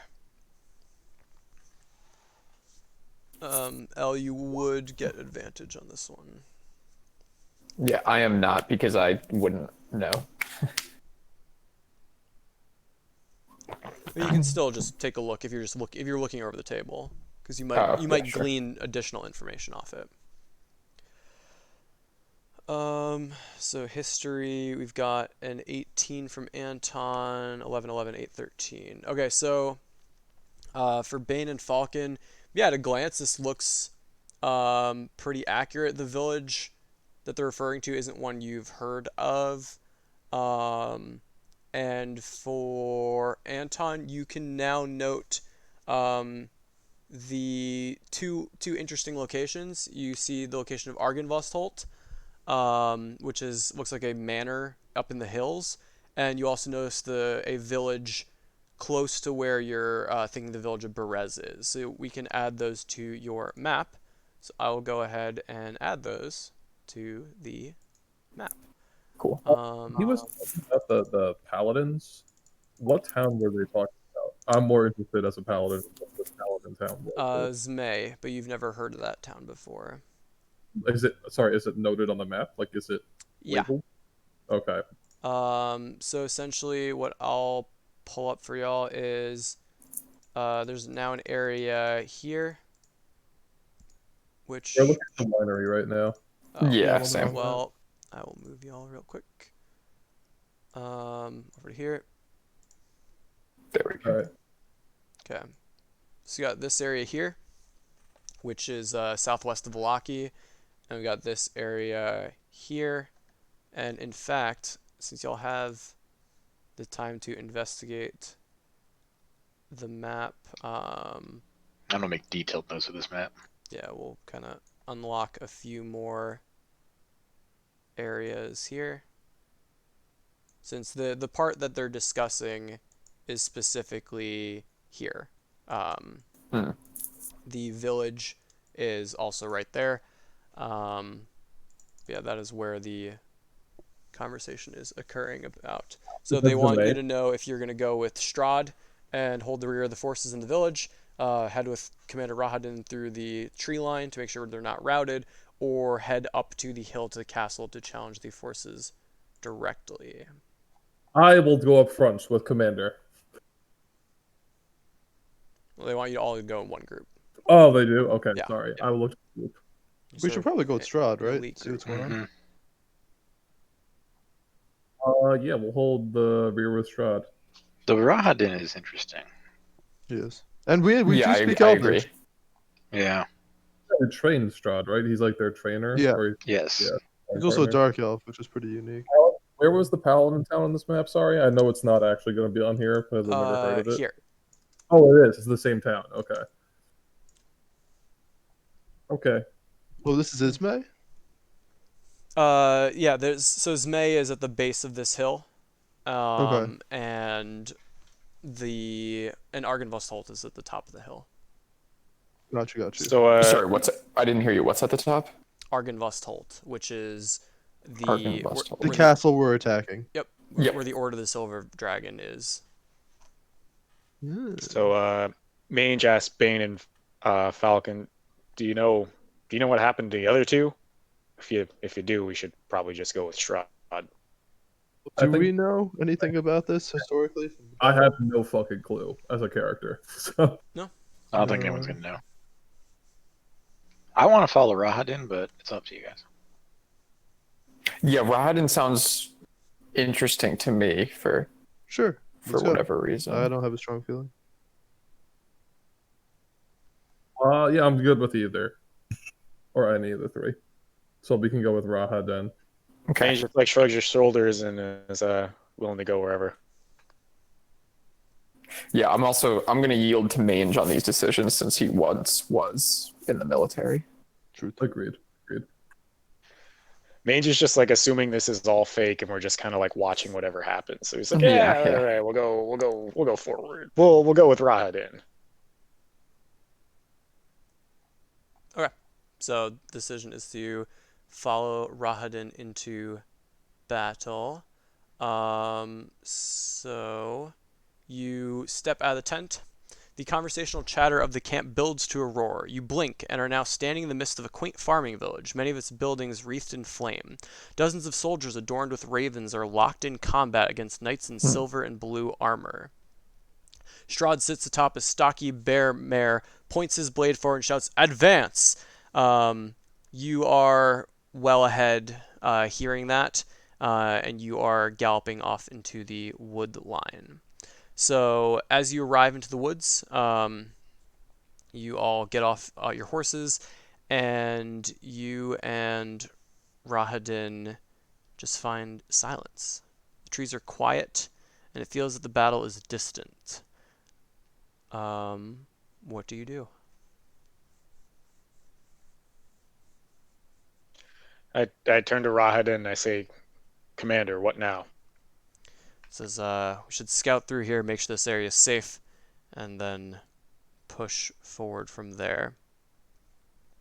So someone give me a perception check to scout ahead. Alright, well, I'm the scout. Alright.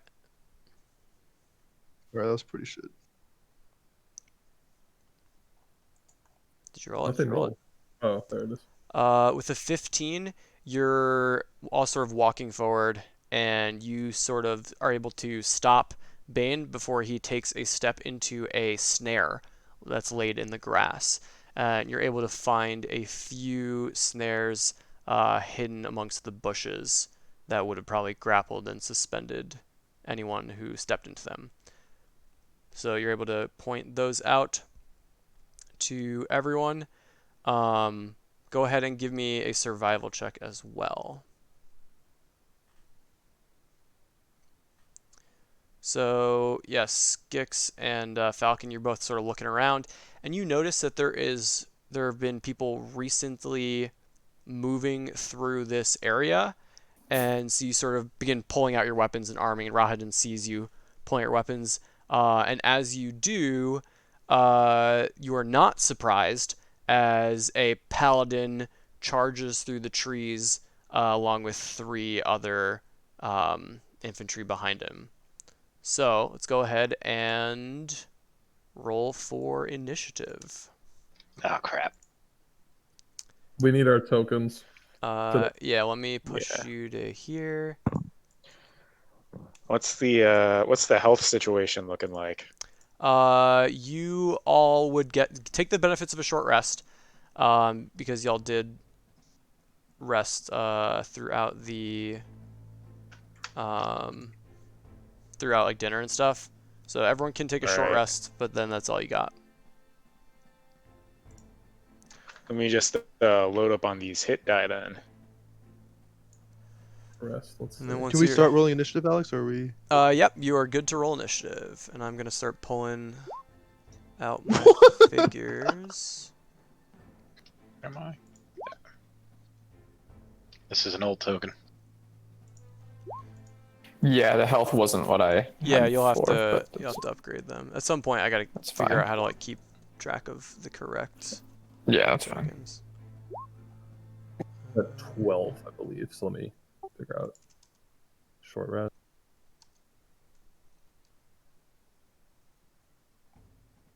That's Okay. weird. 22.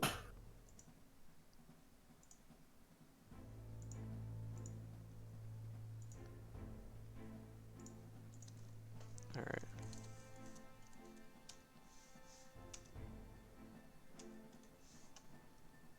Here we go. Okay.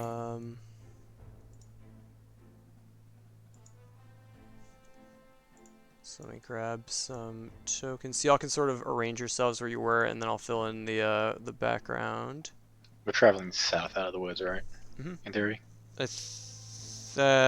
I'm assuming it's those woods, but I don't know. We'll just say sure.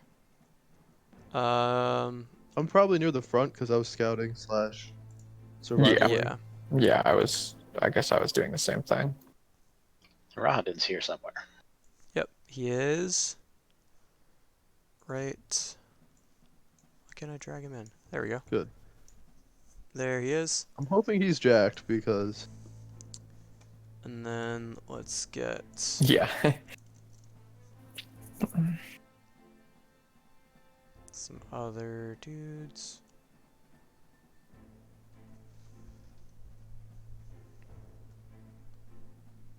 Alright. So here is one of the enemies. And then we'll get a few more. Oh, are they charging us from behind or from the front? From the, like, kind of like the side. So where's Falcon? Yeah, so they'd be coming from, we'll say this side. Okay, yeah.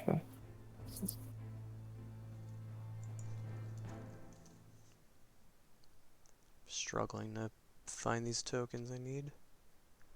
But here we go. Alright, good enough. So do one. Wow, yeah, that was sure. another fantastic initiative roll. did you see my We're one? doing Mage? great I on rolled these. an actual 1. We have a, let's see, yeah, we've got a 5, a 4, and an Bringing up 8. the rear here.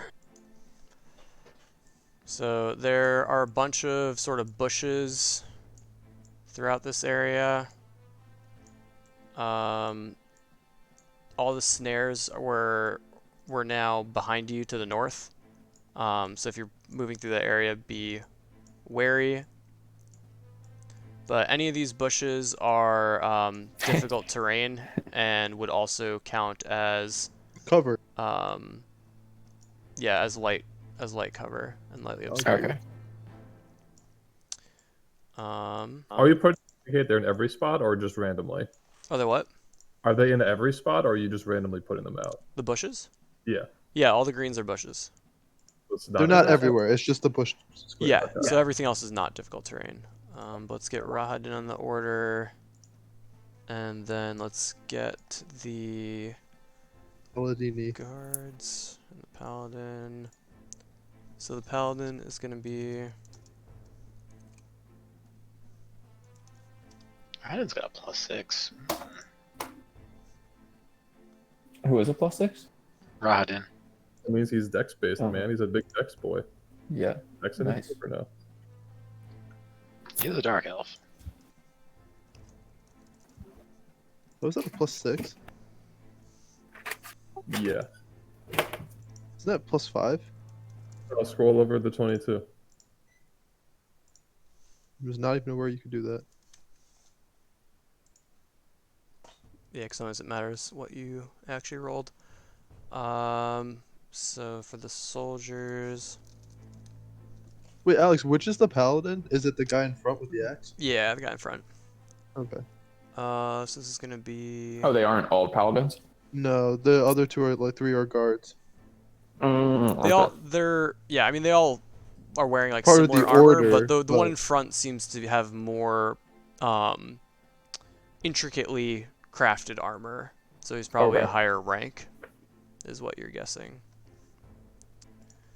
But with that, let's go ahead and start with Rahadin. So Rahadin sees them coming in and is going to put his hand put his hand on his weapon, and which is a scimitar. So he's holding it with both hands, and he mutters a quick incantation, and you see it begins to glow for a second before turning back to normal. And then he is going to walk forward to this one here and swing with his scimitar. So the infantryman dodges out of the... Oh, no. He does not, because he got a +1 to make this a magic weapon. he hits and cuts down this infantryman in a single hit. And then he's going to continue forward, swinging at the other one in the back, and slices him down. God. And then he's going to turn on the paladin and swing at him. What? And the paladin is able to block the strike. Yeah. So that's his turn. Now, Bane, why don't you go ahead and take your turn? 10, 15. I move here, Sure. and I swing with my lightsaber. Yep.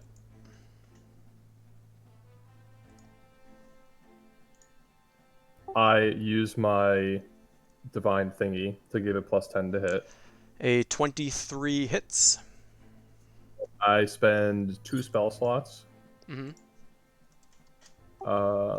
1, 2. Each one is 2d8, so 4d8 plus whatever I rolled. Okay, so 13 plus 2d8. Yes, so 15 plus 13. Okay, so that's 28 damage as you slice this paladin down in a single hit. No problem. And then I move here and do my second attack on that guy. Sure. Technically, Tommy should have rolled with advantage, by the way, but it Flanking Doesn't on matter. unit on. Oh yeah. I don't know how that. The what? The what? PCs cause flanking. Yeah, he's on our team. He's fighting with us. Yeah. We'll, that's my mess up, so we'll let it slide because it's my bad. I swing at the second guy. 24. Okay. And you slice That him man's down. dead. So Strahd's forces, led by Rahadin, deftly take out this group of paladins. So, sort of look around, appears to be good to go. Looking at the bodies, you do notice that the paladin is wielding a silvered longsword, which might be of use to you. But otherwise, nothing else seems to catch your eye. Pick it up and bring it over to Mage. Yeah, we're gonna want that. Yeah, I bring it over to Mage and say, it's a longsword, All you right. said, Alex? Mhm. Longsword? I bring it over and say, I think you could use a weapon with some different properties. And I just hand it to him. What are the rest of them wielding in That's it. total? Why not? I put it in my pack. The other two are wielding longswords, but they are not silvered. I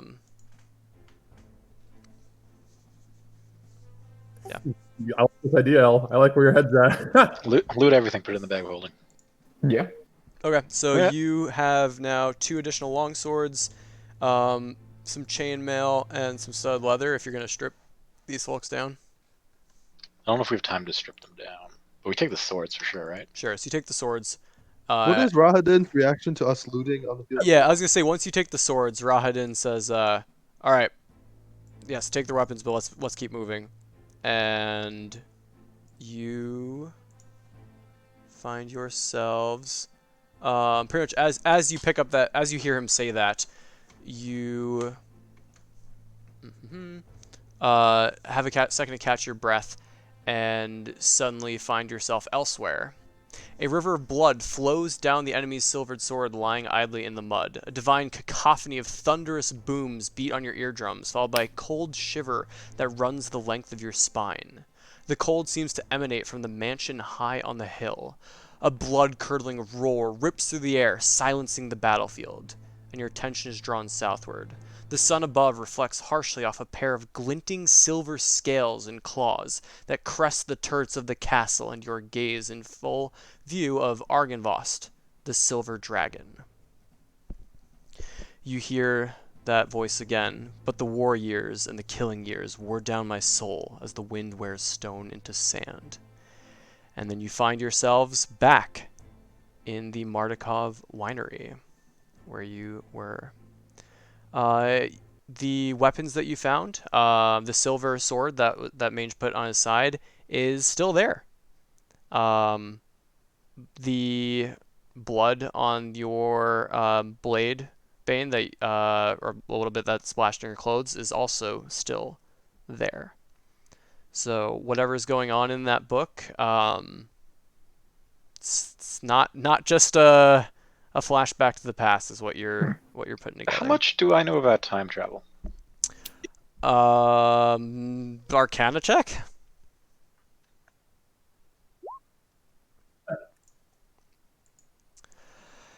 Yeah, so The question, I suppose, is do I think we're actually traveling back in time, or do I think this is like some sort of magic, but we're not traveling back in time? so what you're putting together from that is you don't think anything you're doing would necessarily change the future or the present. It could. You don't know yet. You don't have enough information yet. But there's still something like real to this. It could be just as conjuration magic can create something. It's very possible that these events, these recollections, are sort of like it's in part a vision, like divine magic, but also conjuration that's bringing these things into being, if only but for a moment. The fact that you're able to bring things out of it is very surprising and very interesting, but that also potentially means that some things might get left in it. So you worry now that should a member of your party be lost in there, they might stay there. And because it's just a vision of the past, you might not find their body in the present. So it is starting to realize that you're starting to realize this is both a dangerous but useful tool. You also now can cast as a ritual unseen servant spell once per dusk. L, To right? the- Not, yeah. To the party, that was a fucking silver dragon, right? I am confused, Yeah. and I think, have I heard of anything silver dragony in Barovia ever? Give me a history check. 15? What was it? Fuck you. 15? Okay. Let me check one piece of lore. Because I believe here it is. Lore.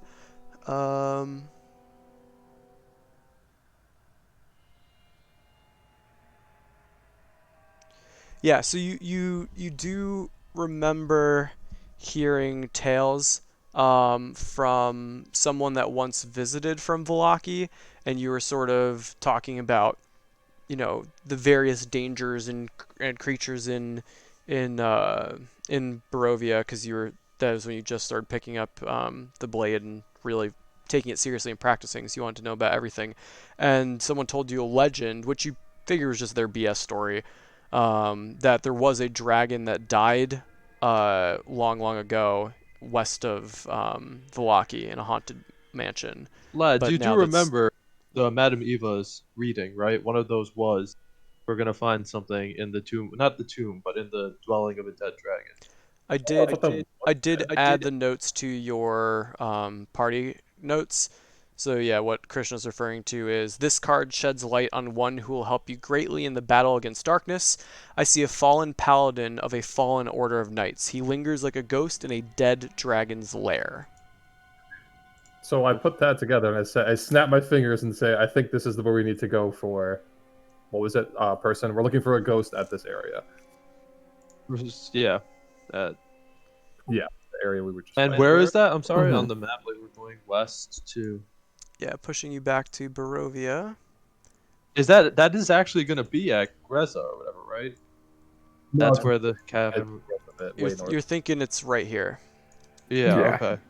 Which is also, to the best of our knowledge, Margaret, like that scarecrow thing is going on, right? Way south in the other That town. that you're now 100% confident Okay. is here, because you were Gotcha, thinking it's gotcha. somewhere west along the Sure. Luna River, and now you're pretty confident. Whoops. I'm also gonna take, like, after we get out of the vision, I intended to fill in Bane, but I guess I'll tell the entire party about my encounter with my father. Reveal to the party that my father is a Bastani that seems to be loyal to Strahd, to my knowledge from based on this conversation, and that Strahd is aware of our existence, of the outsiders' existence, and is following them and paying attention to them. Like we are being followed and being tracked. scares me or makes me uncomfortable. But I Yeah, I used the exact language that my father used about it all being kind of a game or entertainment to him. Yeah, and that, as you're saying that, you do remember you thought you saw some movement just before getting sucked into the book along the edge of the woods where you Sure. last left your father. Yeah, so fill them in on that. He's probably aware of this thing, and We also can't that see helps the edge of the connect woods dots. from where we're at, by the way. Oh no, sorry, not. Well, yeah, it would have been like over here. But you saw a figure over here, I guess. That's true. Should have killed him when I had a chance. So yeah, what are y'all doing? It's looking around. It's probably only been about an hour. And I say only because that seems to be longer than you spent in that book. Mm-hmm. So it seems that Mange. time passes differently while you're in there. I Slap the orb. say we want to give Strahd a game. Let's go back into that book and kill him there. All right, well, I explained my theories about how this fucking works, and that Right. it's probably not actual time travel as such, but we don't know. with my +0 int, my eyes glaze over. I suggest that Mange's strategy is worth a try, but maybe not right now. Kill Strahd in the book. Yeah. I mentioned to them that Rahadin just took out those 3 lads like it was nothing, and maybe we don't want to tangle with him. That's a good point. That's why I suggest not now. Well, but right before we got sucked in, Falcon heard like rustling or movement in the woods. He saw Yeah, like deep in the woods some movement. And I'm putting together the fact that my father had been here on Strahd's orders. I think it's a safe assumption that he is the guy tracking us, or a guy tracking us for Strahd, and Strahd is aware of our possession of the book. My character is exhausted, so I'm gonna go try and find sleep. I asked the group if we're sleeping in, was it tiny hut, or am I Lemmings, finding a tiny house? hut, or whatever, yeah. What time is it now, or thereabouts? It's just now gotten to be dark. Yeah, I Mange suggest slap the we- clock. Oh yeah, I want the yeah. clock I to take get out the orb of time and I hit it. What happens? Good evening. And I say, not that dark yet. And I put it back. Yeah, and as but as you're putting it back, it goes to play again and it says, "Hey, buddy, it's night." I'm like, all right, I guess it is kind of dark. So it's like you got it just the minute before it started to turn. So then I suggest, if we're being watched, let's not sleep in the winery to stop them from, being attacked or scouted or something. Let's use the tiny hut.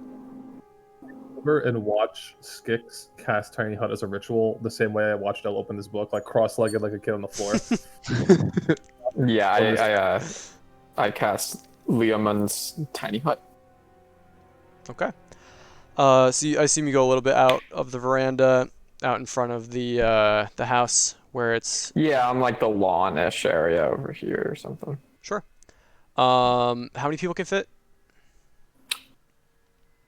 10? 9. Yeah, 9. Okay. So are you inviting the Ismark and Irina in, or are you having them stay in the house? Yeah, I say you're welcome. Oh my to god, I come in forgot here they as were with well. us. Yeah, me too. Yeah, I don't know if you're just pawning them off here. You can do whatever you want. They've just totally been standing at like the edge of the woods the entire time. They're like watching Falcon's dad just run back and forth. Oh no.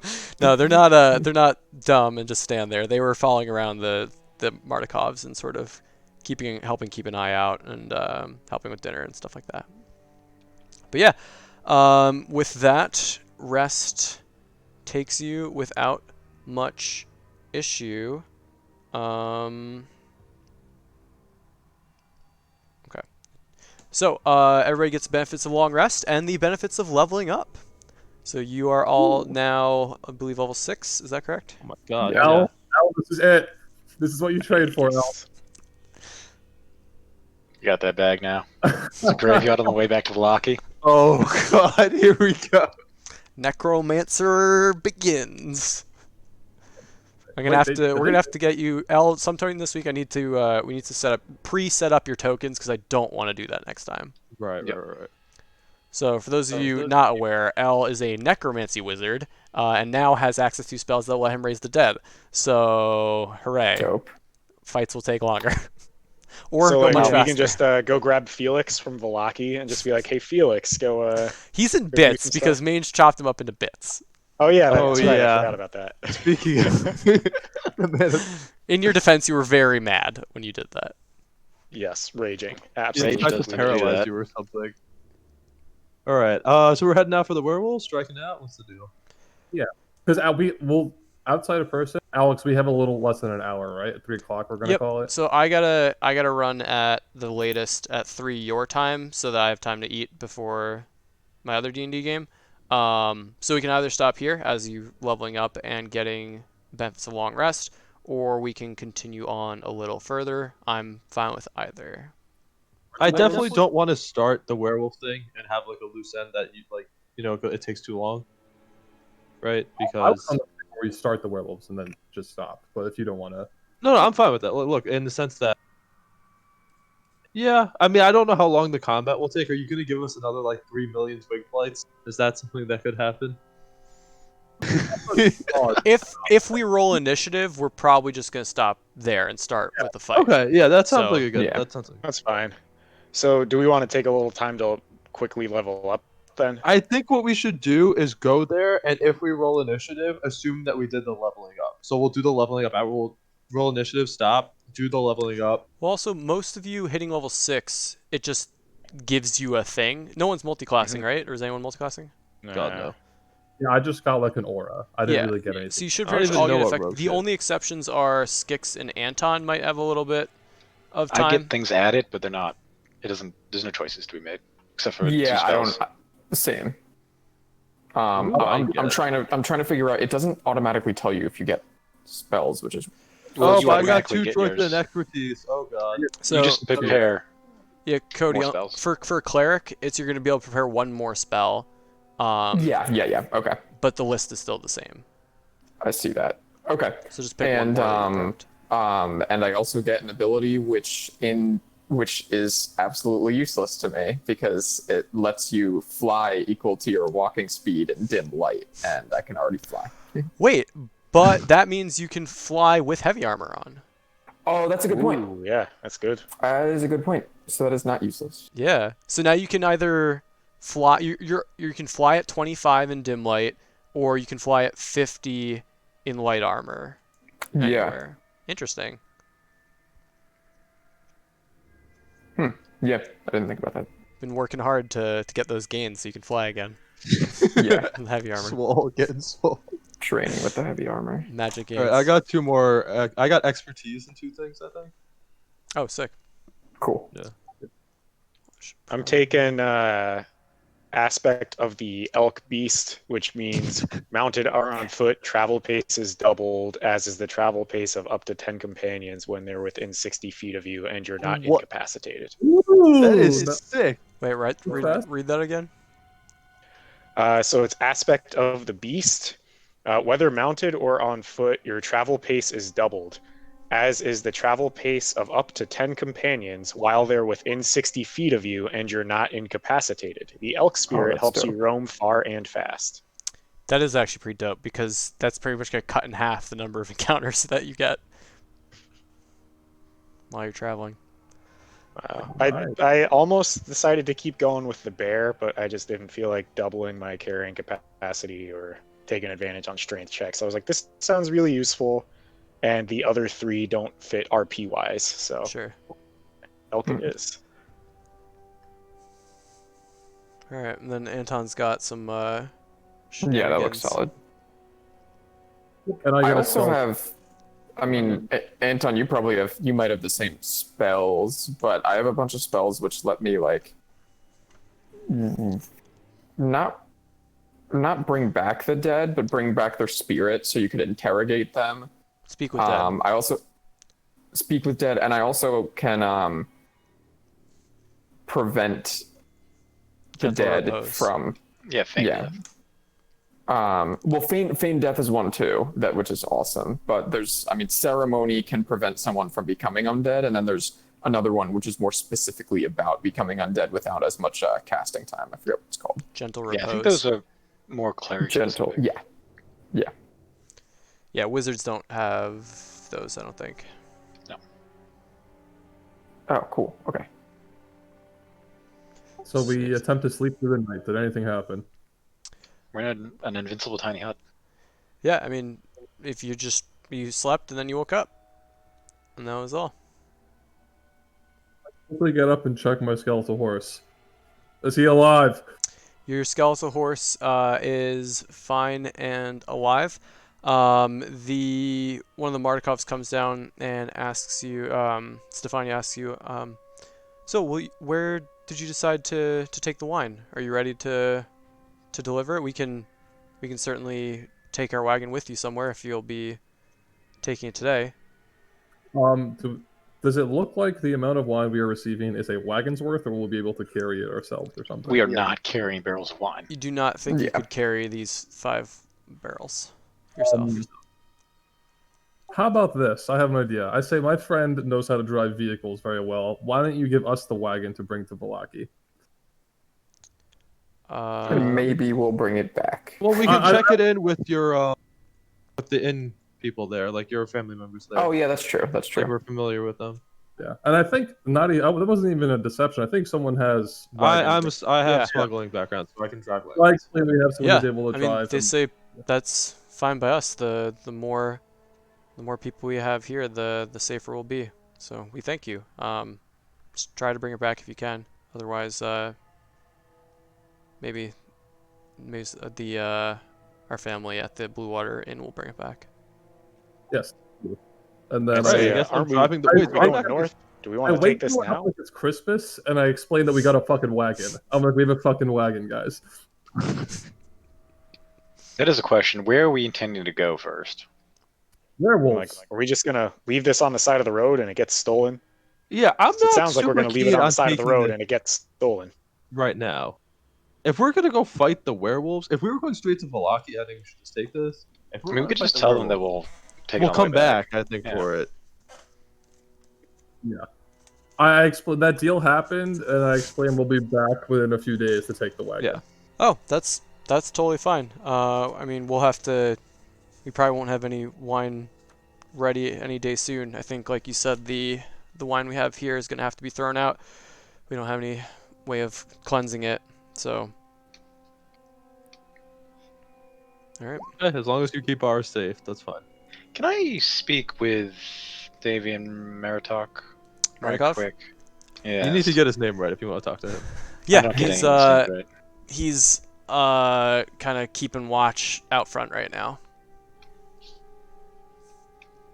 Can you get me a sample of that brown mold?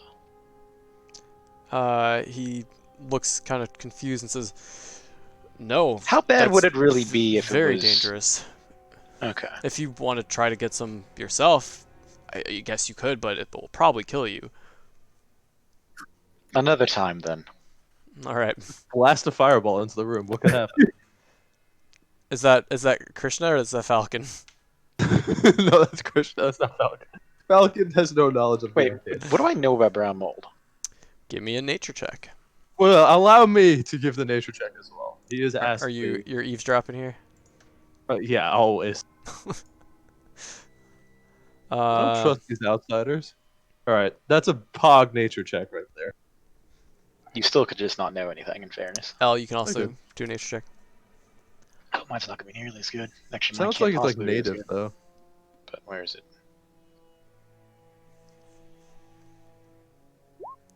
Okay, so Anton, you've never really heard of this. Falcon, you have heard of it, in that it's known for feeding on warmth and drawing heat from anything around it. And so anything in the area is usually cold. And now, sleeping on it last night, you're like, oh, right, I have heard, like, my mom tell me not to go near plants that are sort of exuding cold. And so it's a funny thing that you mentioned throwing a fireball at it, because if you were to do that, it would just expand in the direction of the fire very quickly. So if a cold source would be a way to probably deal with it. You've never tested or heard of it, but that's kind of like you're putting it together, like Sure. most plants sending cold towards it would kill it, but unlike most plants, sending fire towards it would help it grow. Okay.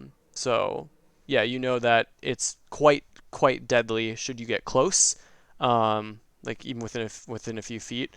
But yeah, that's about it. Okay. So I have that information. I'll give that information to Anton at some point when. I'm even more interested now. Do you have Ray of Frost? No. Okay. Okay. I'm starting to understand the bag of tricks. So I reach in and then I just throw something, and hoping it's just the giant goat or the bear, or like my owl You're friend. I'm hoping for the surprised goat? yet again when a giant boar comes out of the bag. Oh, that's a picture of a monster. Never mind. It's a giant boar though. All right, we'll get a boar token once we need it. Okay. And I unhitch my horse. Everyone has like minions now. Welcome to 5e. All right. That could take fine steed. As Phantom steed, I, sorry. as I come closer to Mange, I feel this incredible speed, and like we're just so fast, And I'm like, Mange, what's going on? I say, I'm sick of it taking everywhere. I'm sick of it taking all this time for us to get everywhere. Yeah, I've got a new running technique we can use, and I think it'll help us cut our travel time. I say, Stay show light on me. your feet. Show me, and I want to see a demonstration of it. And I just kind of take off at like a nice jogging pace, and then my jogging pace immediately or I'm like taking laps around the wine farm, and I'm seeing like you just got to jog like this. You won't get tired. I'm like You'll be just frantically, as tired as if you walked. I'm frantically taking notes, like looking up, looking down, like as he's just running. I'm like, okay, perfect. Yeah, for a moment you almost see like a spiritual outline, like a ghostly greenish outline of like another set of hooves at the base of Mange's hooves as he's running. But then you sort of blink and it's gone. Yeah, Mange, you feel great. Normally you weren't a huge fan of marching, but you've kind of really in the time you've been in this land, you've sort of been able to tap into it, and sort of that you're taking that desolate feeling of like nothing's worth it, everything's terrible, and kind of turning around going, well, if nothing matters, I can just fucking run all day and I'll be fine. And you've sort of been able to take that deadness to the world and have your muscles follow that same thought pattern too. Did the sleep in the tiny hut also help? Because I feel like that's supposed to be a different climate, a comfortable climate compared to the outside climate. Yeah, it's definitely the best night of sleep you've all had in several days. And for the Barovian residents or Barovian natives, like that was a very, very nice night. Like usually it gets pretty chilly, and then like very like kind of like damp in the morning. And yeah, it was quite a nice night. You're all feeling spry and ready to go. I thank Davian for his hospitality, and I explain that we will attempt to get the pine cones. Yeah, but we should call them pine cones. Let's call them the magical seeds. Pine cones. Call them pine cones. Yeah, he says, I appreciate that, and probably best to just call them pine cones if anyone's here listening. And I go, and then I turn around and start leaving with my horse and the crew, waiting for Mange, our point runner. All right, and it is pretty overcast today, a little bit darker than most days, which is unfortunate. It's not raining like it was yesterday, but it is still quite an overcast. So we're heading north. Yes. Yep. All right. We should be moving at about 6 miles an hour now. Cool. So you're making great progress. It's pretty early in the morning, but you make it to about here-ish. And no, I guess you'd make it all the way to here. And as you sort of make it to the crossroads, You look to the north where you're about to head. You look east, and heading down the road from the east, you see a black horse with a flaming mane and a flaming tail and flaming hooves, and on their back is a tall figure with long black manicured hair and a fancy robe heading towards you. Strahd is riding towards you atop his nightmare steed. What do you do? Right? It's like he's not like we can just dive out of the way. Oh, he sees you. We can't just book it. Okay. I turn, whip out my sword, and light it up like a lightsaber, and make it as bright as I can. Okay. How far does that light go? 30 yards bright, 30 yards not. Like the one step down. All right. 60 of sunlight. So Strahd rides up to about 70, 75 feet away from you. I And cast sleep. okay. Wait, are you in range for that? Can he 90 sleep? feet? Yeah, go 90 That's feet? something we should be doing. go ahead and cast sleep. Is it possible to even put him to sleep? Well, we're gonna It's a find out. vampire. I'll also target the horse first if the horse has fewer hit points, but who knows which one has fewer hit points. Maybe You know what, the never horse mind. is Like, Strahd. undead aren't affected. Never mind. I'm out. Okay. I don't do that. You do I not forgot cast about sleep. that. Okay. You're thinking about all your spells that you prayed for this morning, and you're like, yes, the CC, and then you're like, oh no, not this. No, the undead. I look around at the. That would have been bad. I look around and I look at the undead skeleton horse, and I'm like, I think we can outrun him, even if that horse is pulling us. Let's. And I'm like taking out rope, and I'm like, tie yourself to the horse and have the horse ride away. Just get dragged behind the horse. We'll outrun him. What? I'm gonna go talk to Strahd while my lightsaber emits like He is he stopped about 75 feet away from you, and he calls out to you. Hello, I see you are new guests in my land. I don't answer. I just hold my lightsaber up menacingly. Because I'm not a new guest in his land. Yeah. So Exactly. I have no he obligation to looks answer. he looks Oh, closely Lord at it. Strahd, what can I do for you today? He says, for starters, you can put out that light. And he's looking directly at you, Bane. I look to Anton. He never asks me what to do. Why is he asking me now? I take it down 10 yards. The what? I take it down 10 yards. Okay. He says that's Feet, better. Feet, 5 feet. I remember that sword and not happy to see it again. I hear you have something of mine and I'd like it back.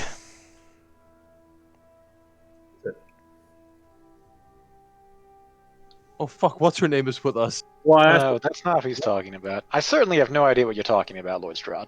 Give Nice. Me a, Yeah, I mean, give me a character deception mage check. would probably not know here. Oh, give me I a, want Mage to just be like. give me a deception check. Yeah. I'm just like your rocking horse at the winery. Let Mage take this one. I like. That. So wait, does Elle have to make a check, or are we just having Mage in? El's making his deception check. What check? Nice. He kind of shakes his head and says to you, "Look, I'm not happy when people take my things. I believe you have a book of mine, and I would like it back now."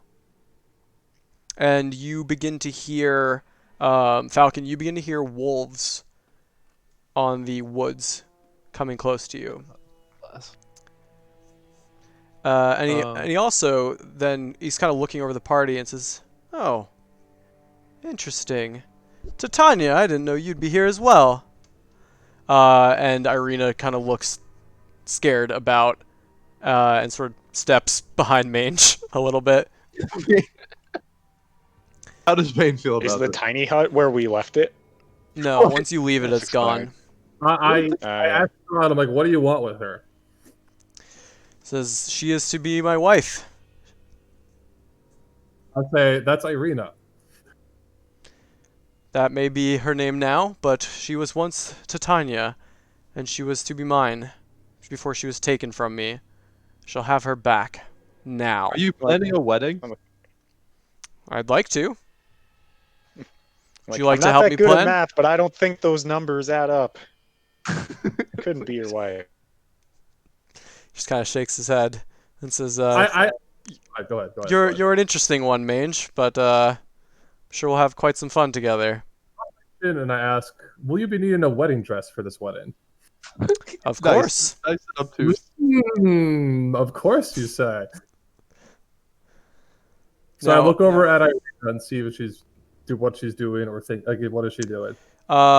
She is drawing her blade as a wolf is beginning to come out of the sides of the road. There are several wolves now on the edges of the road.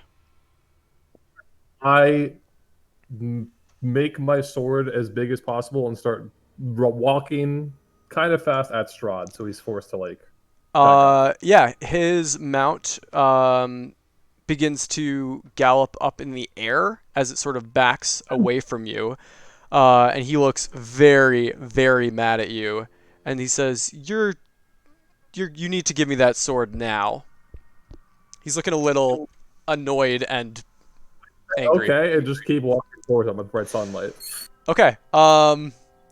So he puts up his hand and begins to move it in a pattern that you've seen before, as a fireball comes out of his hand and lands directly at you. So let's go ahead and roll initiative. And that's what we'll start next time with Strahd's fireball about to hit Why did you do this? hit He Bane was gonna do it in the face. No, he wasn't. We could have talked our way out of this. We couldn't. Pretty I'd sure like we to say could. that I still had the rope out and was getting ready to tie Run the away the on the horse so horse. it could drag us away at double speed. But Yeah, I don't think I quite got there. Take whatever notes you need to. But we'll say Strahd cast fireball. Roll the at damage now. I want to Bane. know if Bane is just. Oh no, we're No, gonna no. find out next time. Cast fireball. Bane. Wolves surrounding party. Bane at head of party. So yeah, that's where we'll start next time with Strahd's fireball coming down on the party. on the Question, party. are we big enough Well, to on ride Bane. a large beast? You can Are we ride too anything. small or too large? You can to ride a large any beast? creature that's one size greater than you or Didn't more. Bane Okay. sort of advance? How much is the party is going to hit by this fireball? Yeah, Bane made it about like, so we'll say Bane made John, like if he's 60 feet from me. Yep. What's the range on fireball? It's like 120. Pretty Yeah. far. The radius is the question. 20, Oh, what? Then we won't even be hit. maybe. Depends on where he puts it. Yep. L, is Fireball, does Fireball have a verbal component? Yes. Don't you know counterspell, L? I'm not in range. You backed him up. Yep. I can. So he's within. If he can firebolt us, he's within 120 feet then. 150. That's fireball. 150. Okay. If he's 120 feet away, I can try to silence him to prevent him from casting Let him spells. Well, you'd have to Okay. silence isn't a reaction. Yeah, a little late. You could just let him Oh do yeah, but for future turns. Yeah. advantage on like those deck saves, and if I pass, I take no damage because of Shield Master. So, Yeah, Bane. okay. If anyone had to take a fireball to the face, you want it to be Bane. Okay, Yeah, sure. So yeah, any last minute questions, thoughts, things we should have written down for next time? I noticed you didn't ask about concerns because I have concerns. That is literally my like mantra at work. Like, all right, anyone have any questions, comments, concerns, things we should talk about as a group? I say Yeah, that and there I are say that many like 6 concerns. times a day, every day. Anyone got any beef? Because if you do, it's about Mange to get first up. roasted. Yeah. So I think Yeah, player Mange's strategy is definitely to load up everybody on a horse or the wild boar and just ride the hell On out of the there at board. double Wait, speed. the board. Hold on. Strahd is flying It's a on his large horse currently, beast. right? He's hovering about 10 feet off the air. Okay, just so we're checking that he Yeah. has a flying horse. Yeah, he is a flying horse. What if we just give him Hey, how Irina? fast does a horse gallop? Now it's We like a can't horse give is him going to Irina. gallop at like 70 miles an hour. Well, it's flying. Yeah. So it might fly slower or faster. Skix flies faster than he runs. That's Yeah, I true. fly at 50. You got to run into the woods. Anyway, everybody on a horse. I'm scared. Or like load the two up on a boar and just like smack its butt and be like run through the woods. Dude, the boar is. Less huge. Send the Man, boar it's as a huge. sacrifice again. Like the bear, just send the animal as a sacrifice. This Yeah. boar has 42 Let's hit keep in mind we points. also have wolves on us, by the That way. is Yeah, I'm not huge. sure of the wolves. I'm fucking scared of the wolves. I have +3 animal handling, no problem. They're so fucking dead. I'm Oh, gonna I die. also have +3 animal handling. I What do forgot you about mean, that. how are we gonna die? Die. You think this Strahd will just five? kill us? You've hit me for 52. Oh no, but I mean, I'm just saying he might like actually fight us here. Although it's daylight, I don't really know. It's overcast, you said. It's not, but, it's Barovia. That sketchy isn't as sunlight. Burn a hole in the clouds. That might be a little outside our pay grade, beyond our pay grade. Okay, well, I'm pretty sure we're all dead, but it's good that we're gonna have at least one more session to find out. I don't know. No, This we can get out of this. I think this is the intended way, like it's supposed to go.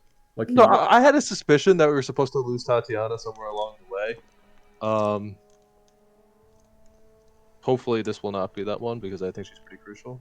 I should have argued the book on the porch thing. I thought about it and let it go. That's my The mistake. book on the porch, like left it. No, we should should have have fucking done it read the book inside. inside. In the basement, perhaps. Surrounded by Ah, magic. yeah. Sure, right. In a vault. Under a river. Or in the tiny hut. What happens if we just give him the book? That's true. Find out. Well, now next he time. wants Tatiana and the sword. Well, actually, now he just wants to kill us. I'm pretty sure he's been irritated enough. That he's just like, okay, this isn't fun anymore. But yeah, we'll find out next time. Yeah. So times next week. Again, big sorry about being late today. Is Saturday okay next week? Is that? I am free during the day on Saturday, but I have plans in the evening, whatever that means. Okay. So like, yeah, I could do either noon or morning on Saturday if folks are free. There's like an Yeah, 11:30. I Like it's prefer to similar do start time. morning, noon. Okay, yeah. So like, is the 11:30 Eastern start time on Saturday okay for most people? As it Yeah, stands right yeah. now? Yeah, that'll be good. I can do that. Okay. So D&D, Okay, great. 10:30 my time, 11:30 Eastern. your time. Cool. Are you putting in the channel, Alex, or should I? I'm gonna. If you want to put it in the channel, that'd be great. Yeah, Yeah. thanks. I'll just put it on my personal calendar. All right. Then anything else we should chat about? Otherwise, I'm gonna go eat lunch. Thanks for No, the thanks. sesh. Enjoy your session. Obviously, I know you Thanks. skipped last week Yeah. How is he walking down the road? He has a flying horse. because he's trying to intimidate us. It's a flying horse. I was mad. I'm picturing his horse as a Pegasus now. I It's don't think it's that. I a think it's it's a more like a nightmare. nightmare. I think there's No. a. Yeah. I think I actually have a good picture. Actually, I just closed it. Might be able to pull it up real quick because it is a cool picture. There it is. In I just here. closed Roll20. Well, it'll be in your. Good. notebook. I can just see that when we come back. Probably should have left it open in hindsight. Although I think it'll close when I close. Here it is. Is there a cool handout? Handout? Handout. Alright, show to players. Here's a picture of Strahd on his horse.